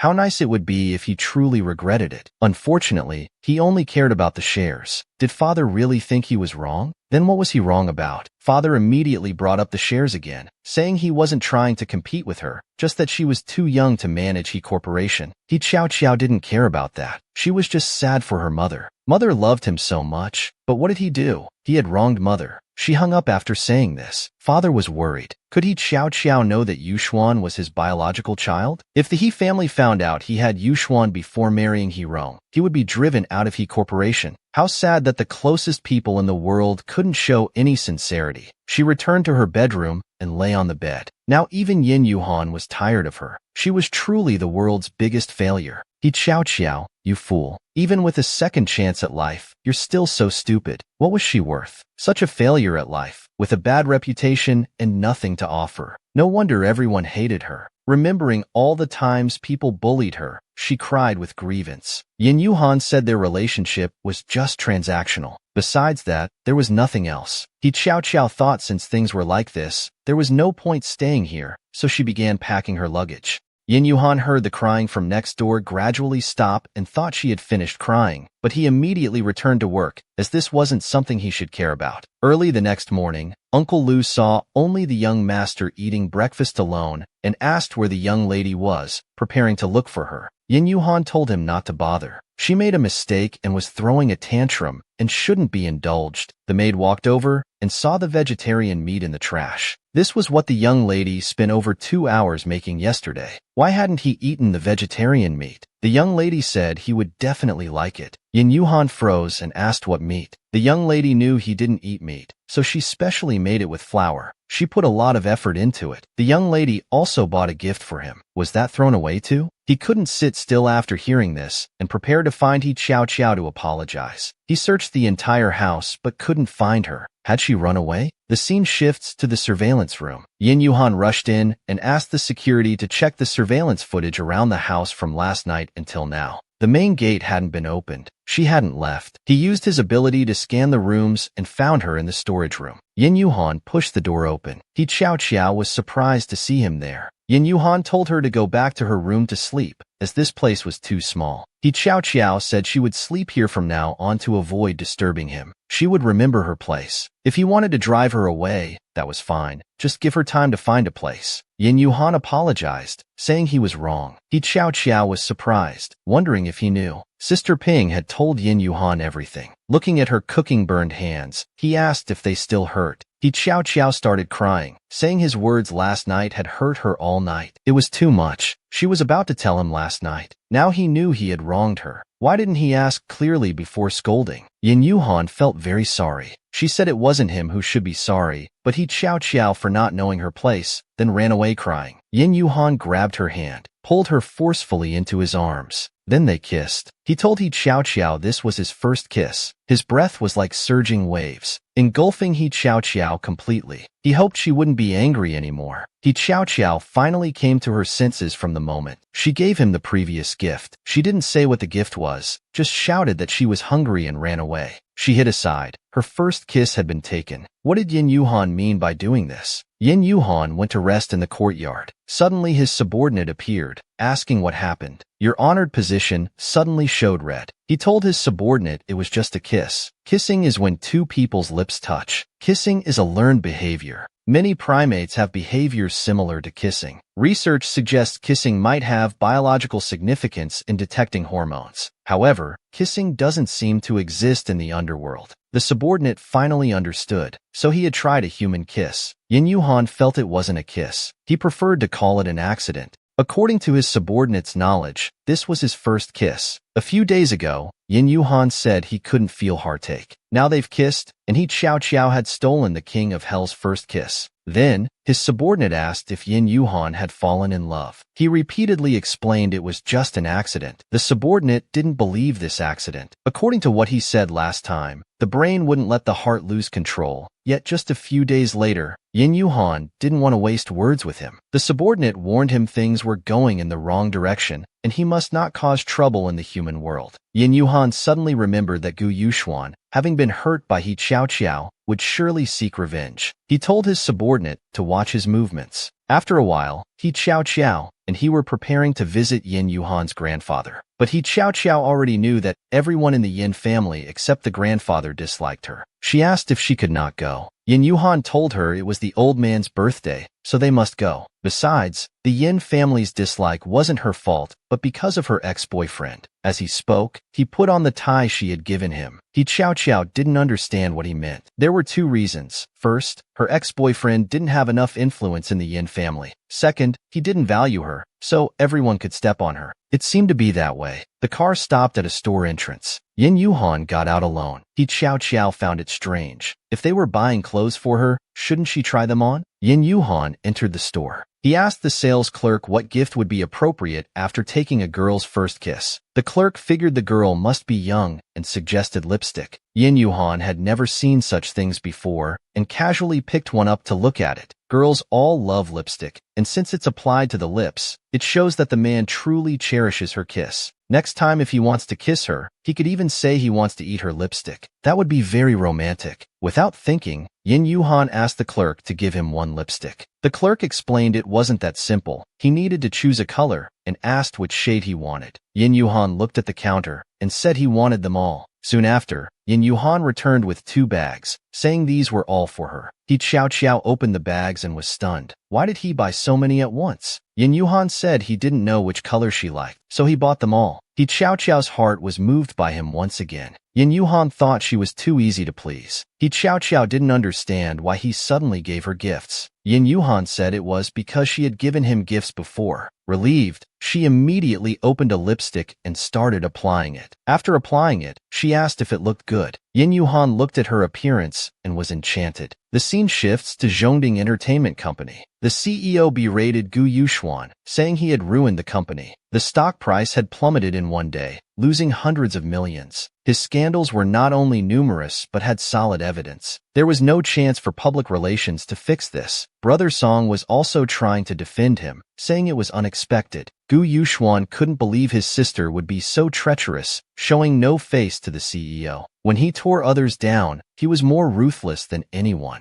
Now he had fallen to a little girl's hands. They asked if he had shit for brains. Gu Yuxuan again resorted to his traditional skill of begging for help, promising the CEO he would work hard to earn money in the future. The CEO kicked him away, saying paying compensation would be more appropriate. The company wouldn't help him this time. He always claimed to have strong backing, but when it mattered, none of them were useful. His contract with the company hadn't ended, and termination wasn't possible now. He had caused too much damage to the company. While he still had popularity, he should transform his career early. He didn't understand which direction to take. The CEO told him to film adult movies, following that Japanese pure idol's example, from inspirational goddess to sexy icon. It could be a huge selling point. Gu Yuxuan refused, saying he wouldn't film such things. Brother Song also felt that as a top manager, having his artist film such movies would reflect poorly on him. The CEO didn't waste words with them, either film or pay 300 million, their choice. Shortly after, Gu Yuxuan went to the underground parking lot. This time, he would make He Xiao taste the bitterness of disgrace. The scene shifts to the Yin family mansion. Family members were discussing Yuhan, saying he came back just to fight for power, causing unrest. He showed no respect for his elders at all. Over the years, Yin San had worked diligently for Huan Yu, deserving credit for his efforts. Yet Yin Yuhan bullied his brother like this. Yin San said it was fine as long as Huan Yu was doing well. After hearing this, Big Ant decided to question Yin Yuhan properly, and also that shameless woman He Xiao. She wanted to know what was going on. When Yin Yuhan walked in through the main door, everyone in their seats became nervous. Yin Sen noticed He Xiao had become more beautiful, but unfortunately, Yin Yuhan got lucky with her. Big Ant was surprised he arrived so quickly. Before she finished speaking, Yin Yuhan turned to leave, saying he wanted to see grandfather. Big Ant, seeing his disrespect, told him to stop. Yin Yuhan showed no courtesy and asked what she wanted. Yin Yuhan could enter, but He Xiao couldn't. The Yin family wasn't open to just anyone. A woman who dated the brother, and then the older brother had no right to enter the Yin family home. He Xiao felt awkward hearing this and wanted to retreat. She remembered what Yin San had said before. Big Ant was an elder, so they must endure no matter what. Just as she tried to withdraw her hand to leave, Yin Yuhan grabbed it tightly, telling her she didn't need to do this. Seeing this, Big Ant exploded in anger, saying he was too arrogant and asking if he had any respect for his elders. Other uncles also thought he was out of line. They had been helping manage company affairs all these years. As the argument intensified, He Xiao thought it better to leave. Yin Yuhan pulled her into his embrace, telling her not to be afraid. With him there, He Xiao felt deeply moved and completely safe. Second uncle's real estate project, done under Huan Yu's name, had resulted in 6 deaths. The police would soon come looking for him. He should think about how to explain to the board after being arrested. Also, third uncle's illegal stocks had been discovered by the Securities Commission. He should check the news. Third uncle was shocked, wondering how Yin Yuhan knew.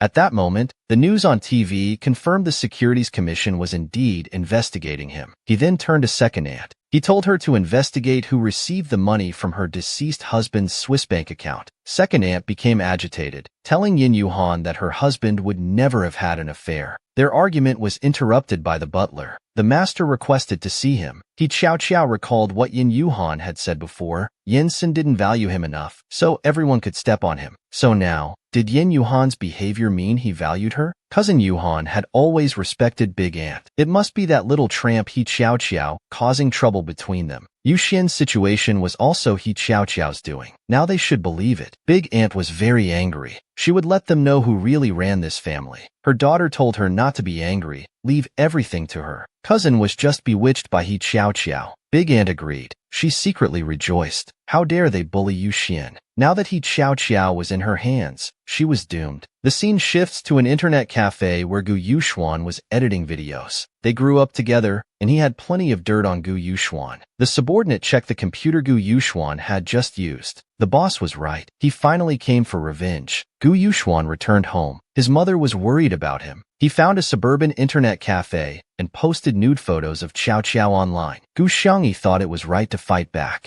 She quickly opened the post to see. Gu Yuxuan said it already had many clicks right after posting. He thought the whole world must know by now. Mom opened her phone and looked at the photos. The face didn't seem to match Qiao Qiao's, but Gu Yuxuan remembered he had edited it. He checked the online comments. Not only was he Qiao Qiao not mentioned, but Gu Yuxuan himself was implicated. He was furious. Why did he Qiao Qiao always turn bad luck into good? What deity was she praying to? Back at the Yin mansion, Yin Yuhan told grandfather to rest well. Huan Yu would get better and better, as would grandfather's health. He Qiao Qiao sat outside, wondering what Yin Yuhan and grandfather were discussing. Yin San took the opportunity to approach. He wanted to talk to He Qiao Qiao. Yin San wanted to talk to He Qiao Qiao, asking her to come over. She refused, saying she was waiting for Yin Yuhan. Yin San was very jealous of his brother, wishing He Qiao Qiao had been this obedient before. He Qiao Qiao cut ties with him, telling him not to say strange things. After speaking, she moved far away from Yin. Senator Yin San told her not to leave, saying he could explain. She covered her ears and walked further away. She told him to take care of his fiancée instead of entangling with her.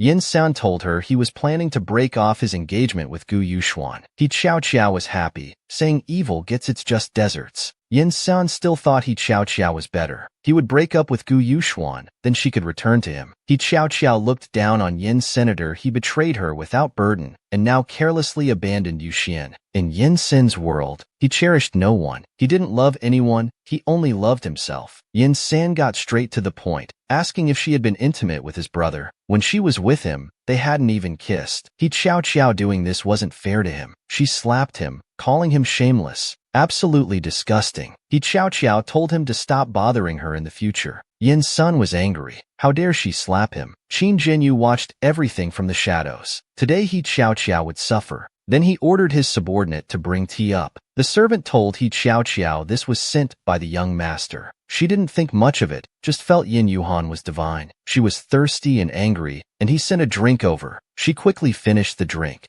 Qin Jinyu took the chance to appear, asking what she just discussed with cousin Yin. Senator Yin San seemed unhappy. He was the one who should be unhappy. Qin Jinyu ignored that, saying Big Aunt wanted to see her and asked her to come along. He Qiao Qiao saw right through this trap. She wouldn't go, saying they could talk when Yin Yuhan came out. After speaking, she felt dizzy. Qin Jinyu told her it was about cousin Yuhan. If she didn't want to cause trouble for him, she'd better go. She still refused. Feeling very unwell, Qin Jinyu helped her to rest in the guest room. Shortly after, Yin Yuhan came out. He found no one outside the door. The drugged He Qiao Qiao was taken to the storage room. The man in white looked at her lecherously, saying she offended Miss Qin. That's her bad luck. Despite her dizziness, He Qiao Qiao told him not to come closer. Yin San stood outside the door, telling He Qiao Qiao not to blame him. Since he couldn't have his brother, they didn't deserve happiness either. Unable to find her, Yin Yuhan started asking around, but no one had seen her. He wondered where she had gone. Suddenly there was a commotion outside the window. He walked to the window. He immediately spotted Yin San, who looked nervous. It must be his doing. He walked to him and asked where he took Qiao Qiao. Yin San said he didn't know. They only talked briefly before parting. Yin Yuhan could tell he was lying. He closed his eyes and began sensing the thoughts of those around him. In Qin Jinyu's mind, he saw He Qiao Qiao being roughly handled. He looked at Qin Jinyu.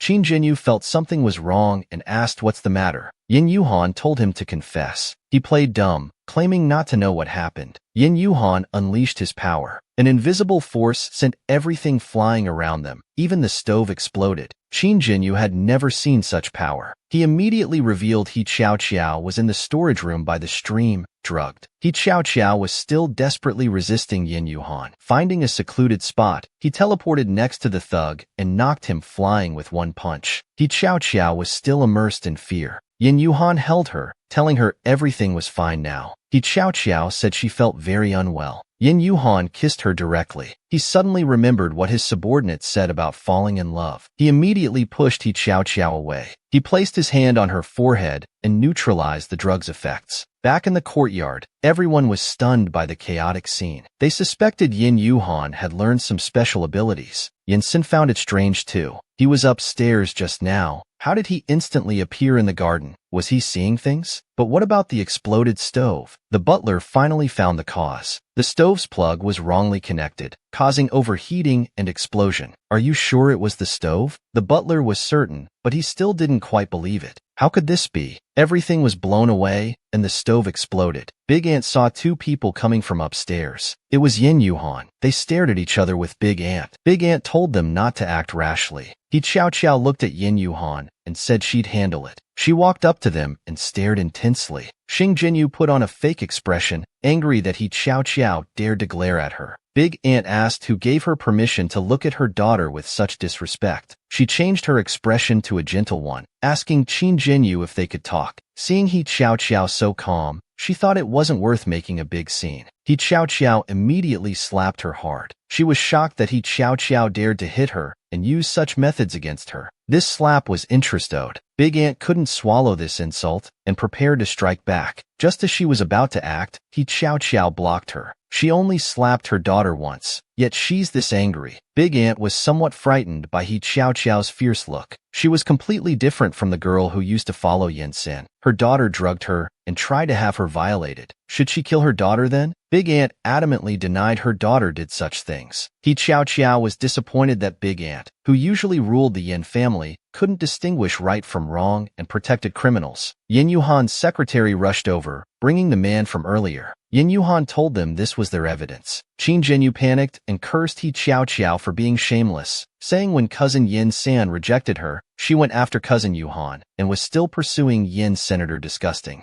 He Chow Chow didn't care. Yin Sin had nothing worth pursuing. Big Ant told her to get out, saying the Yin family had no place for such a woman. He Chow Chow wasn't afraid at all and told them to get out instead. Yin Yuhan came up and took He Chow Chow's hand. He was glad she could stand up for herself. He told everyone that He Chow Chow was the true mistress of this house. The secretary brought the marriage certificate as instructed. Yin Yuhan formally introduced to everyone. This is his wife Chow Chow. They were already married. Big Ant didn't believe it and grabbed the marriage certificate to look. They were indeed legally married. Big Ant refused to accept it, saying they couldn't marry without the family's consent. Moreover, He Chow Chow wasn't qualified to be the Yin family's eldest daughter-in-law. Yin Yuhan took back the certificate and declared to everyone. He, Yin Yuhan, was the legal owner of this mansion. Since they hadn't done post-marriage property division, He Chow Chow was the mistress of this house. He Chow Chow also told them that all of Yin Yuhan's property was their joint marital property. He Chow Chow's show of borrowed authority felt amazing. She even told Yin San that the chair he was holding belonged to her. Yin Yuhan looked at Yin Sun and asked if he had any more questions about his wife. Yin Sun didn't dare respond. Of course not. The way he looked at Yin Yuhan was almost inhuman. Big Ant and her daughter believed He Chow Chow had bewitched Yin Yuhan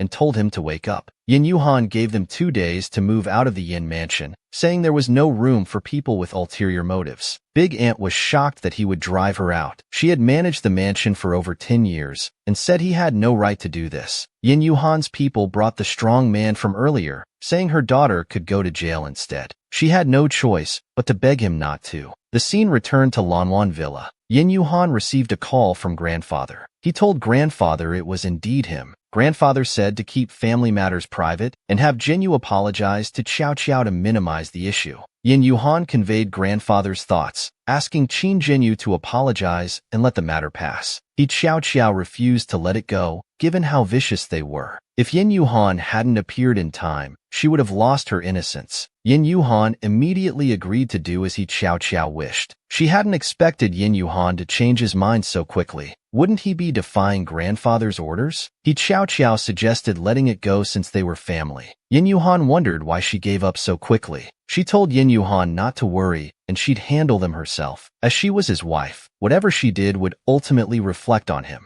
He Chow Chow cared about those words, his wife. She thanked Yin Yuhan for his help today, but assured him she wouldn't take his property. Yin Yuhan wanted to add one condition to the contract. He Chow Chow had an ominous feeling. Human emotions shouldn't belong to Yin Yuhan. From now on, He Chow Chow must fulfill all duties as the Yin family's eldest daughter-in-law. Before the contract ends, she cannot date any men or have intimate contact with them. Only then would Yin Yuhan continue helping her. He Chow Chow was startled by his seriousness, but completely agreed and would strictly comply. Yin Yuhan added one more point. He Xiao Xiao must guard her heart and not fall in love with him. Otherwise, they would divorce immediately. If there were no issues, she should sign the agreement. He Xiao Xiao wanted to know why. He told her she could refuse to sign, but they would divorce immediately and have nothing to do with each other. Suddenly, He Xiao Xiao felt their distance had become vast again. So, she was really just his plaything to pass time. They were strangers to begin with. Yin Yuhan had helped her so much, she should be content. She then agreed to the terms. This suited her well. She didn't want emotional entanglements with Yin Yuhan either. He helps her, and she plays the role of the eldest daughter-in-law. Each gets what they need, no debts between them. However, she also had one condition. From now on, Yin Yuhan couldn't kiss or hug her. Her heart was in her own body, and if he teased her, she would inevitably fall in love with him. Yin Yuhan agreed. Then there's no problem. She assured Yin Yuhan she wouldn't fall in love with him. When he finds someone he likes, she would divorce him. After signing the agreement, he told He Xiao Xiao to hurry and eat. The food was getting cold. From now on, He Xiao Xiao would keep her distance from Yin Yuhan. That evening, Yin Yuhan watched her carrying blankets, wondering what she was doing. He Xiao Xiao felt that since they'd cleared things up, they shouldn't share a bed anymore. From today, they would sleep separately. Yin Yuhan didn't understand, thinking she was being temperamental. He Xiao Xiao wasn't angry, saying they agreed to keep their distance. She needed to be energetic for school tomorrow, and she'd have insomnia on the couch, so Yin Yuhan would have to bear with it. Yin Yuhan refused to sleep on the couch, saying he also needed to be energetic for work. He leaned down and pushed He Xiao Xiao over, then tossed her aside and prepared to sleep. He Xiao Xiao was his wife in name, and asked why he was being so petty. She told him to get down. She wanted the bed. Was He Xiao Xiao that eager to sleep separately? If so, Xiao Xiao should sleep on the floor. He hadn't suggested separate beds, so Xiao Xiao had to sleep on the couch. Yin Yuhan was such a miser. He fell asleep soon after. In the middle of the night, she rolled over and fell to the ground. Despite the loud noise, Yin Yuhan could still sleep. This was too much bullying.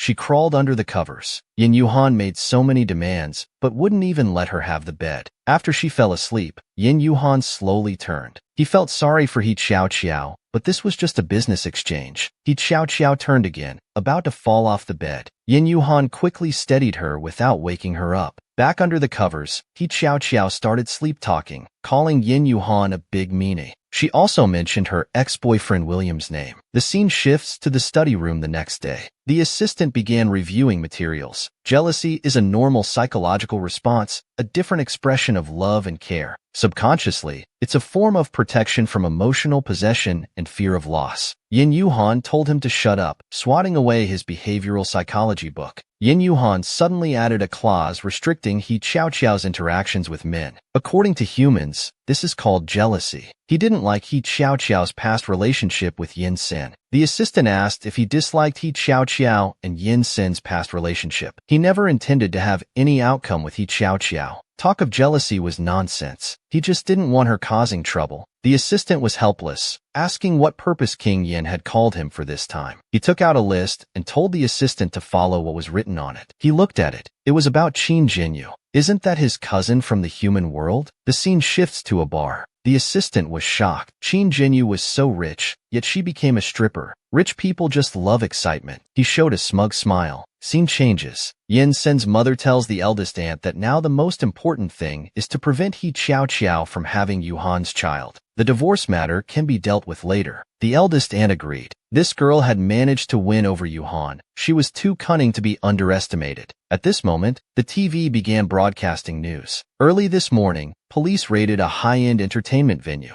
The establishment had been attracting crowds with vulgar performances like strip shows. Qin Jinyu recognized it as the bar she frequently visited. She secretly felt relieved that she had listened to her mother and stayed home last night. Young people these days have no moral bottom line.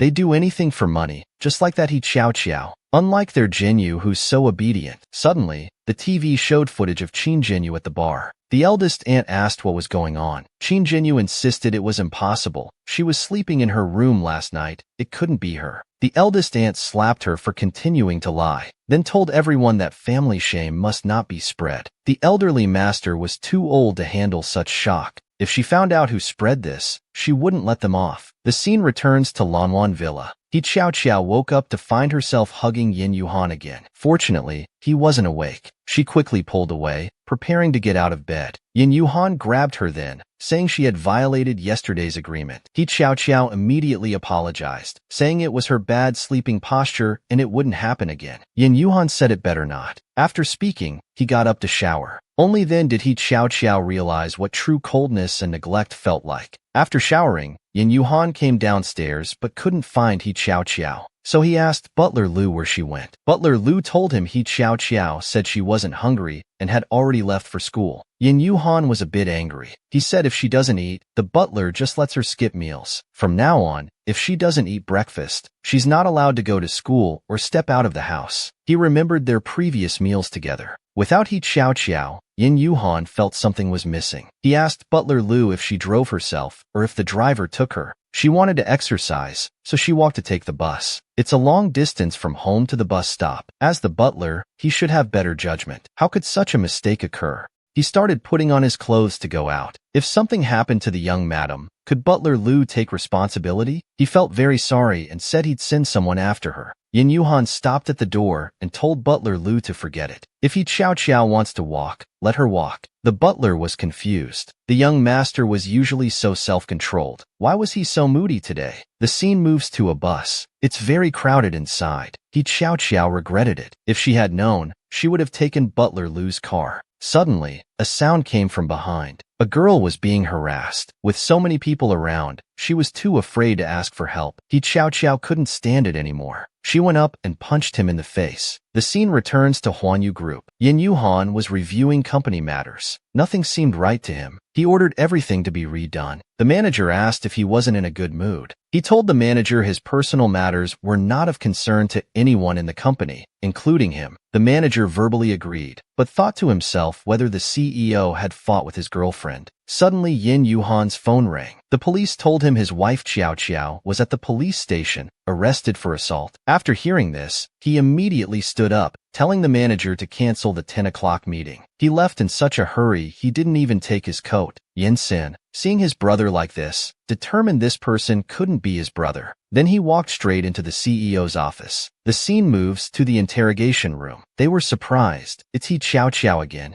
She was wrongly accused last time. The court had already cleared her name. This time she was just being a good Samaritan. But the other party claimed she was causing trouble. She was angry, but told herself to stay calm. She asked them to check the surveillance footage. The victim and other witnesses could testify. The bus's surveillance camera happened to be broken. Others, not wanting to get involved, refused to testify. What about the threatened girl? The girl was taken home by her parents, who insisted their daughter was pure and hadn't been harassed by anyone, refusing police intervention. He Xiao Xiao cursed at what kind of bastards they were. Parents knowing this would only embolden criminals. Many parents have this mentality in reality. Criminals take advantage of this parental attitude. He Xiao Xiao felt wronged. She was clearly being falsely accused. The suspect in the bathroom said he was being slandered and beaten up like this. He must tell the police. They told him to be quiet. This is a police station. Humph, nosy woman. You'll get what's coming to you. I've done this so many times. First time someone dared to hit me. Suddenly, a golden light flashed in the bathroom. The suspect suddenly felt an eerie chill. Yin Yuhan appeared behind him. Yin Yuhan told him he was guilty. He had been committing crimes on buses for 2 consecutive months, harassing 23 women inappropriately. He had even stalked 5 of them. He was hypnotized, repeatedly saying, "I'm guilty, I confess." Soon after, a police officer came in and told He Xiao Xiao she could leave. The suspect had confessed. The driver and other passengers were willing to testify now. Her husband was waiting outside. Scene moves to the car. He Xiao Xiao thought he must be angry with her. Yin Yuhan thought his wife was really capable, even learned to fight. He should send her to learn martial arts, might even produce a champion fighter. She told Yin Yuhan she didn't start the fight. That man was just too disgusting. Yin Yuhan reached out his hand. She was scared, thinking Yin Yuhan was going to hit her. He told He Xiao Xiao to look in the mirror. She saw her messy hair and wouldn't let Yin Yuhan look. Yin Yuhan wondered where this righteousness came from. Could it be from her past life? He Xiao fixed her hair and asked if anything else looked strange. When the king of hell takes human form, he cannot see someone's past life. However, just now, Yin Yuhan vaguely saw He Xiao's past life scenes. At Huanyu Group, Yin Yuhan told his subordinate he had seen He Xiao's past life. He was very surprised. How was this possible? He must investigate thoroughly. Then Yin Yuhan returned home. What he was carrying turned out to be breakfast for He Xiao. He Xiao didn't expect him to bring her food. Yin Yuhan noticed she didn't eat breakfast, and she wouldn't take the driver's car. It was really willful behavior. If this happens again, he would handle it according to their contract. He Xiao saw he seemed angry, so she obediently ate her breakfast. After eating, she cleaned up the trash and prepared to return to school. Yin Yuhan had already arranged leave for her. She could go to school in the afternoon. Having no choice, He Xiao stayed. Her attention was drawn to Yin Yuhan. No wonder they say serious men are the most handsome. Suddenly, the secretary knocked and entered, telling the CEO that Miss Dayu, the new product spokesperson, had arrived. Yin Yuhan told him to let her in. As soon as Dayu entered, He Xiao was stunned by her presence. Fair-skinned and beautiful, she was truly gorgeous. Dayu was also surprised to see a young girl sitting in Yan's office, but she didn't think much of it and started greeting Yin Yuhan. She felt honored to be chosen as Huanyu's spokesperson and thanked him for making time to meet despite his busy schedule. Her selection as spokesperson wasn't Yin Yuhan's decision, but the publicity department's. Yin Yuhan's response clearly showed he was deliberately keeping his distance from Dayu. She found it interesting. Such an excellent man must be very satisfying to conquer. Although she had only interacted with Huanyu's staff twice, she deeply felt their professionalism. She thought this was undoubtedly due to Yin Yuhan's excellent leadership. He Xiao admired this woman. Her emotional intelligence was so high. If only she could be like her. Then Dayu invited Yin Yuhan to lunch. He Xiao thought no one could refuse a beautiful woman's invitation, but Yin Yuhan did. He told Dayu he had someone eagerly waiting to eat with him, so he couldn't join her. She said she wouldn't disturb them, left her phone number, and said they could arrange another time. She looked at He Xiao, thinking an underdeveloped young girl wasn't worth worrying about. He Xiao watched Yin Yuhan actually pocket the business card. Could he be interested in this Dayu? But she couldn't do anything about it. After all, she was so beautiful. After Yin Yuhan finished tidying up, he patted her head and called her to eat. In the evening, only He Xiao was at the dinner table. Butler Liu said the young master wouldn't be home for dinner tonight. He told her she could eat first. This was the first time Yin Yuhan didn't come home for dinner. He Xiao guessed he must be dining with Dayu. By 10 p.m., Yin Yuhan still hadn't returned. He Xiao decided to make Yin Yuhan sleep on his couch tonight. When Yin Yuhan returned home late at night and turned on the lights, he found He Xiao already asleep. He found a note she left by the pillow and put it in his clothes after reading it. He Xiao, who was pretending to sleep, was surprised he wasn't angry. Seeing no movement from him, she turned to see what he was doing and caught him in the act of undressing in a particular way. He was even making seductive poses. After taking off his shirt, he was about to remove his pants. He Xiao's eyes grew wider, but Yin Yuhan seemed to sense something and turned to look at her. He Xiao quickly turned back and pretended to sleep. She was extremely embarrassed, worried about being discovered. Yin Yuhan finished undressing and fell asleep on the couch. He Xiao felt that if this continued, she'd eventually have heart failure. She planned to make Yin Yuhan add a clause to the contract tomorrow. No exposing chest in front of each other. In the middle of the night, she felt thirsty and got up for water. Unexpectedly, Yin Yuhan had half his leg exposed, which made her trip. She fell completely on top of him. She immediately got up and apologized. Yin Yuhan asked if she was that eager to pounce on him.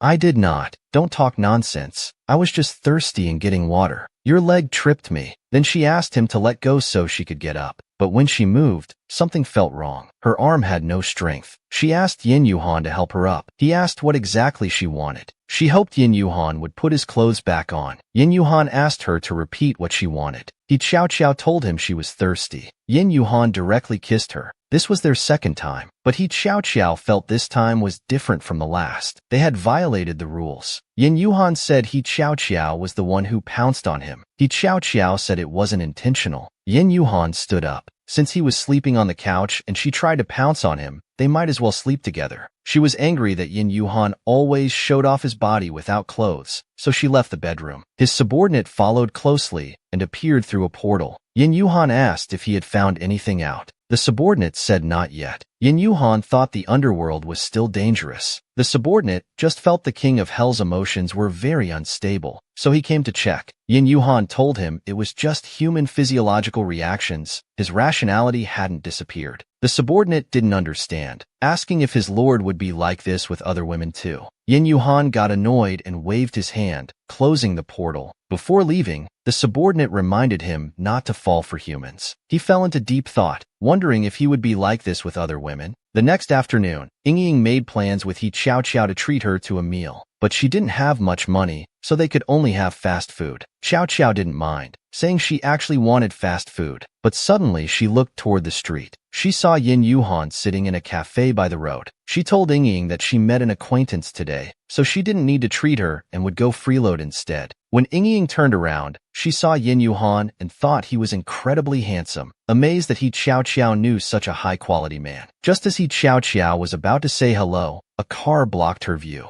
A woman stepped out of the car. Dayu and him indeed had a private relationship. Xiao Xiao, who was about to greet him, quickly hid instead. She couldn't believe Yin Yuhan was really dating. Last night must have been. The two of them went to the Imperial Hotel. Ying didn't understand why they needed to hide, asking what relationship that man had with Xiao Xiao. He Xiao Xiao claimed they lived together. Ying was shocked, saying they were already living together, wondering how Xiao Xiao managed to get such an excellent man. They just lived together, nothing else, and now he was dating another woman anyway. Ying finally understood and advised Xiao Xiao to move out since he already had a girlfriend. Although Yin Yuhan hadn't violated their contract, Xiao Xiao still felt terrible inside. Back at the hotel, Dayu felt it was her lucky day. The shooting went unusually smoothly, and she could have lunch with someone like Yin Yuhan. Seeing Yin Yuhan staring at her, she wondered if he was pleased with her, so she decided to go to the bathroom first. After dating her, Yin Yuhan didn't feel the same heart-fluttering sensation he had with He Xiao Xiao.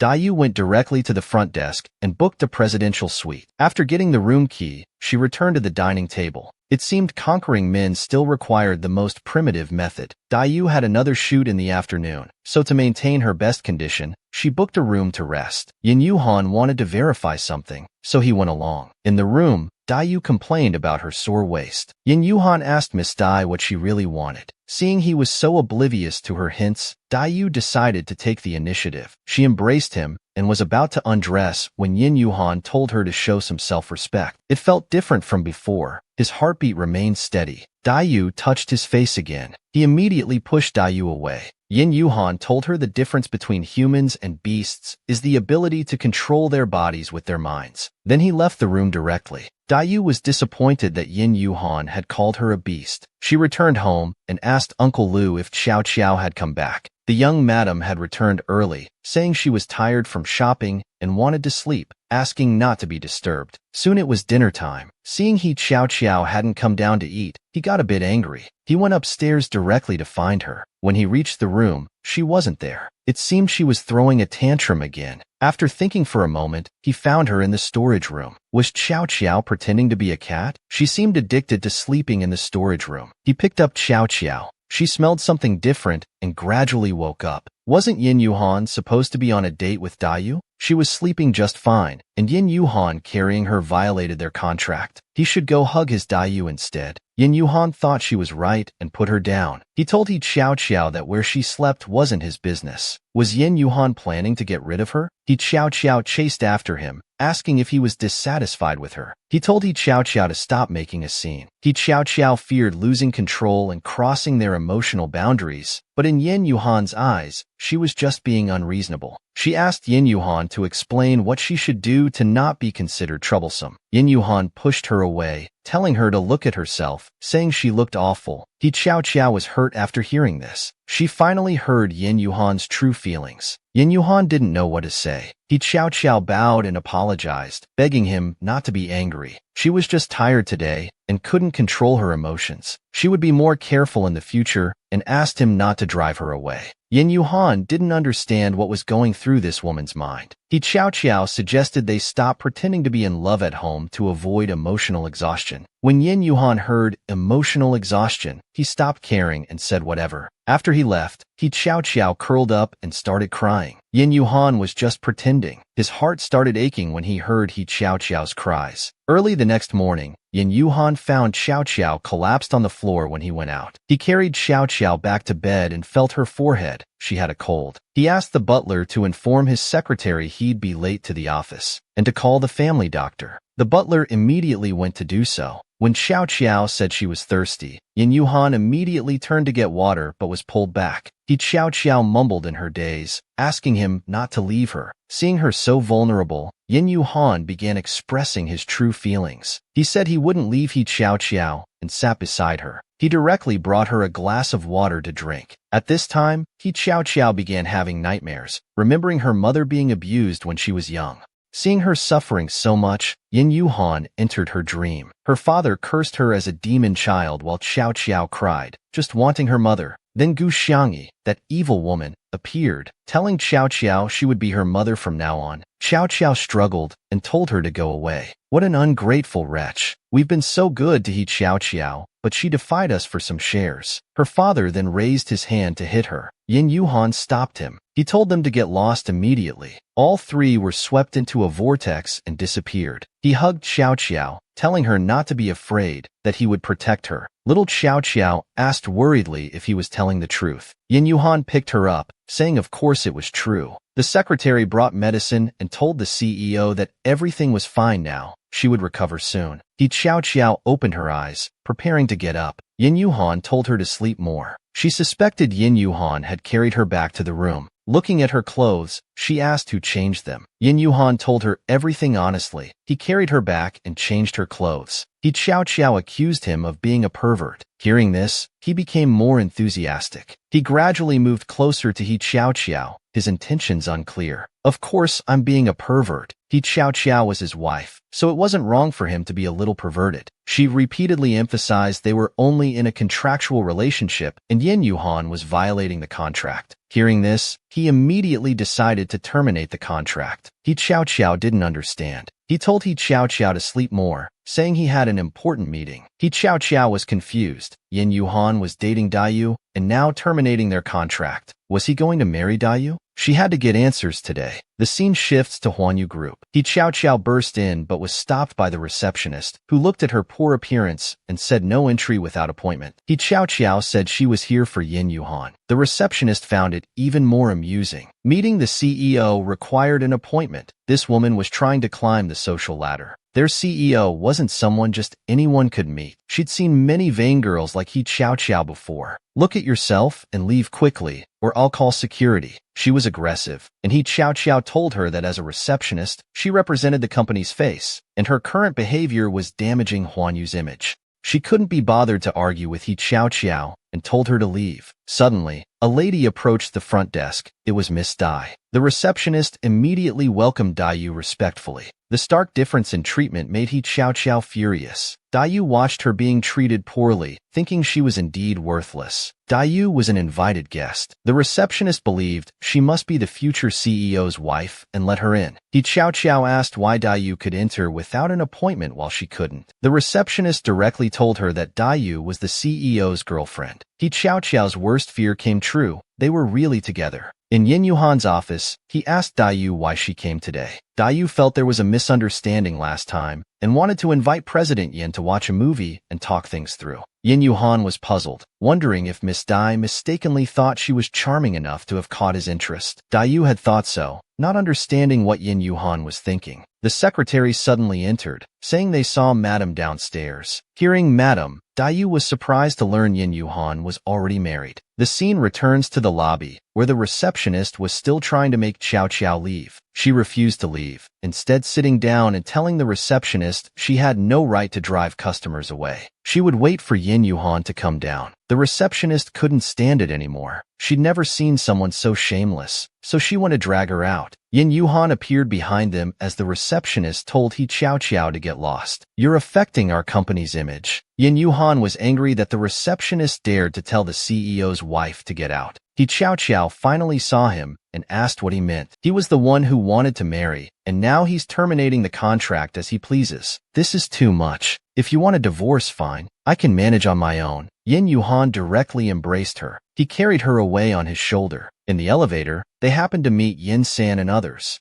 They were flirting in the company, clearly trying to embarrass Yin. Senator Dayu looked at this young girl. She was actually the CEO's wife, feeling envious and jealous. In the room, Yin Yuhan threw her onto the bed. Seeing his rudeness, He Xiao started crying. Yin Yuhan didn't know what to do and told her to stop crying. He Xiao felt he was too bullying. He was the one who insisted on marriage. She agreed, but now before revenge was complete, he wanted to void the contract. He never considered her situation. If he wanted a girlfriend, fine. If he wanted to book hotels, that's fine too. She wouldn't interfere. But why divorce? Yin Yuhan finally understood why she was crying and asked when he ever mentioned divorce. Earlier, when Yin Yuhan said the contract was void, it was because she repeatedly violated the agreement, but now he's just walking away. It's unreasonable. Yin Yuhan asked her to stop crying, saying he'd buy her candy. He Xiao wasn't a 3-year-old and refused directly. Yin Yuhan thought with her constant overthinking, she was just like a 3-year-old. He Xiao got angrier, saying if he wants divorce, fine. She'll find someone else to help with revenge. Yin Yuhan asked who she could find. Perhaps Yin San? She said it's none of his business who she finds. Yin Yuhan told her that she's his person for life. With my mark on you, who would dare take you? He Xiao was surprised. Didn't he not want her anymore? Yin Yuhan was speechless. When did he ever say that? Xiao asked what void contract meant, and weren't he and Dayu a couple? Yin Yuhan flicked her forehead, saying they had no relationship at all. He told Xiao to stop thinking nonsense, or he'd capture her soul. Stay in the room and don't wander around. He went out and immediately asked the manager who hired this receptionist. The manager replied it was Yin Sin's mother, Madame Yan's arrangement. She actually failed the interview, but due to family relations, since Yin Sin's mother arranged it, she must have recognized Xiao and deliberately embarrassed her. He immediately had HR fire her and instructed the manager to issue an open letter in his name as CEO, stating that future hiring would be based on fair competition, with no nepotism allowed. Scene changes to them getting in the car to go eat. They arrived at the Imperial Building again. She recognized it as the place where Yin Yuhan and Dayu had been. Yin Yuhan asked Xiao to hold on to him as they entered. They sat down at a table. The secretary had prepared everything. He Xiao didn't know what they were doing. It was all so mysterious. Yin Yuhan clapped his hands. A group of waiters lined up, each holding gift boxes from international brands. Xiao got nervous and asked what he was up to.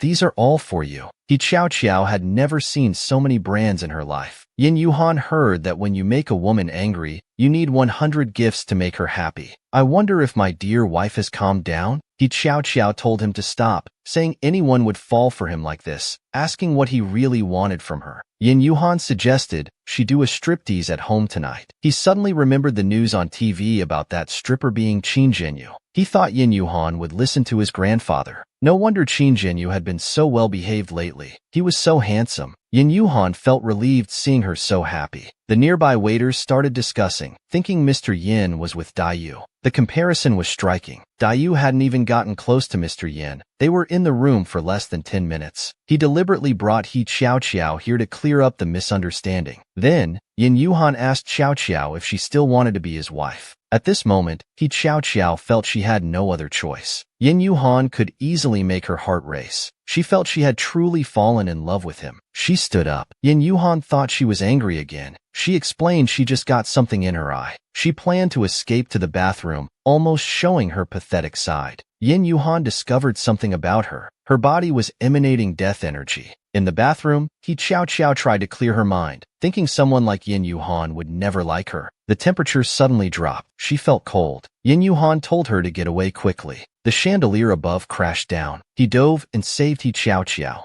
Xiao closed her eyes tight, thinking she was done for. Opening her eyes, she saw Yin Yuhan had saved her. Scared, she hugged him tight, thinking she was about to meet the king of hell again. Yin Yuhan whispered to her that he actually was the king of hell. Scene changes to home. Yin Yuhan ordered someone to come out. Little K appeared, specifically coming to apologize. Yin Yuhan guessed correctly. It was his doing. Xiao was sent back by him. In the human realm, Besides him, no one would dare harm He Xiao. Little K explained he couldn't let He Xiao harm the master again. Yin Yuhan told him to explain clearly, and he might consider a lighter punishment. 500 years ago, because of her, Yin Yuhan had violated heaven's laws, suffered endless torment, and even lost his memories. Yin Yuhan understood. This was why he saw Xiao's past life. Little K confirmed his theory, saying he had suspicions before, but he wasn't certain his heart would beat only for He Xiao. Little K pulled out a pearl containing his past life memories. He suggested Yin Yuhan destroy her now, saying once the king of hell falls in love with a human, he'll eventually be punished for interfering with mortal life and death. He told Little K it was too late, because he had fallen for He Xiao once again. Then he picked up the pearl. He saw their past lives. Tears fell from his eyes. So this was human love. Then with a wave of his hand, he made Little K disappear, telling him to go receive his punishment and never return to the human realm without his summons. When He Xiao woke up, she saw Yin Yuhan watching over her. He gently caressed Xiao's face, saying, "Let's have a proper wedding ceremony. I will make you the happiest bride in the world. Past life and present, for all our remaining days, we'll be together."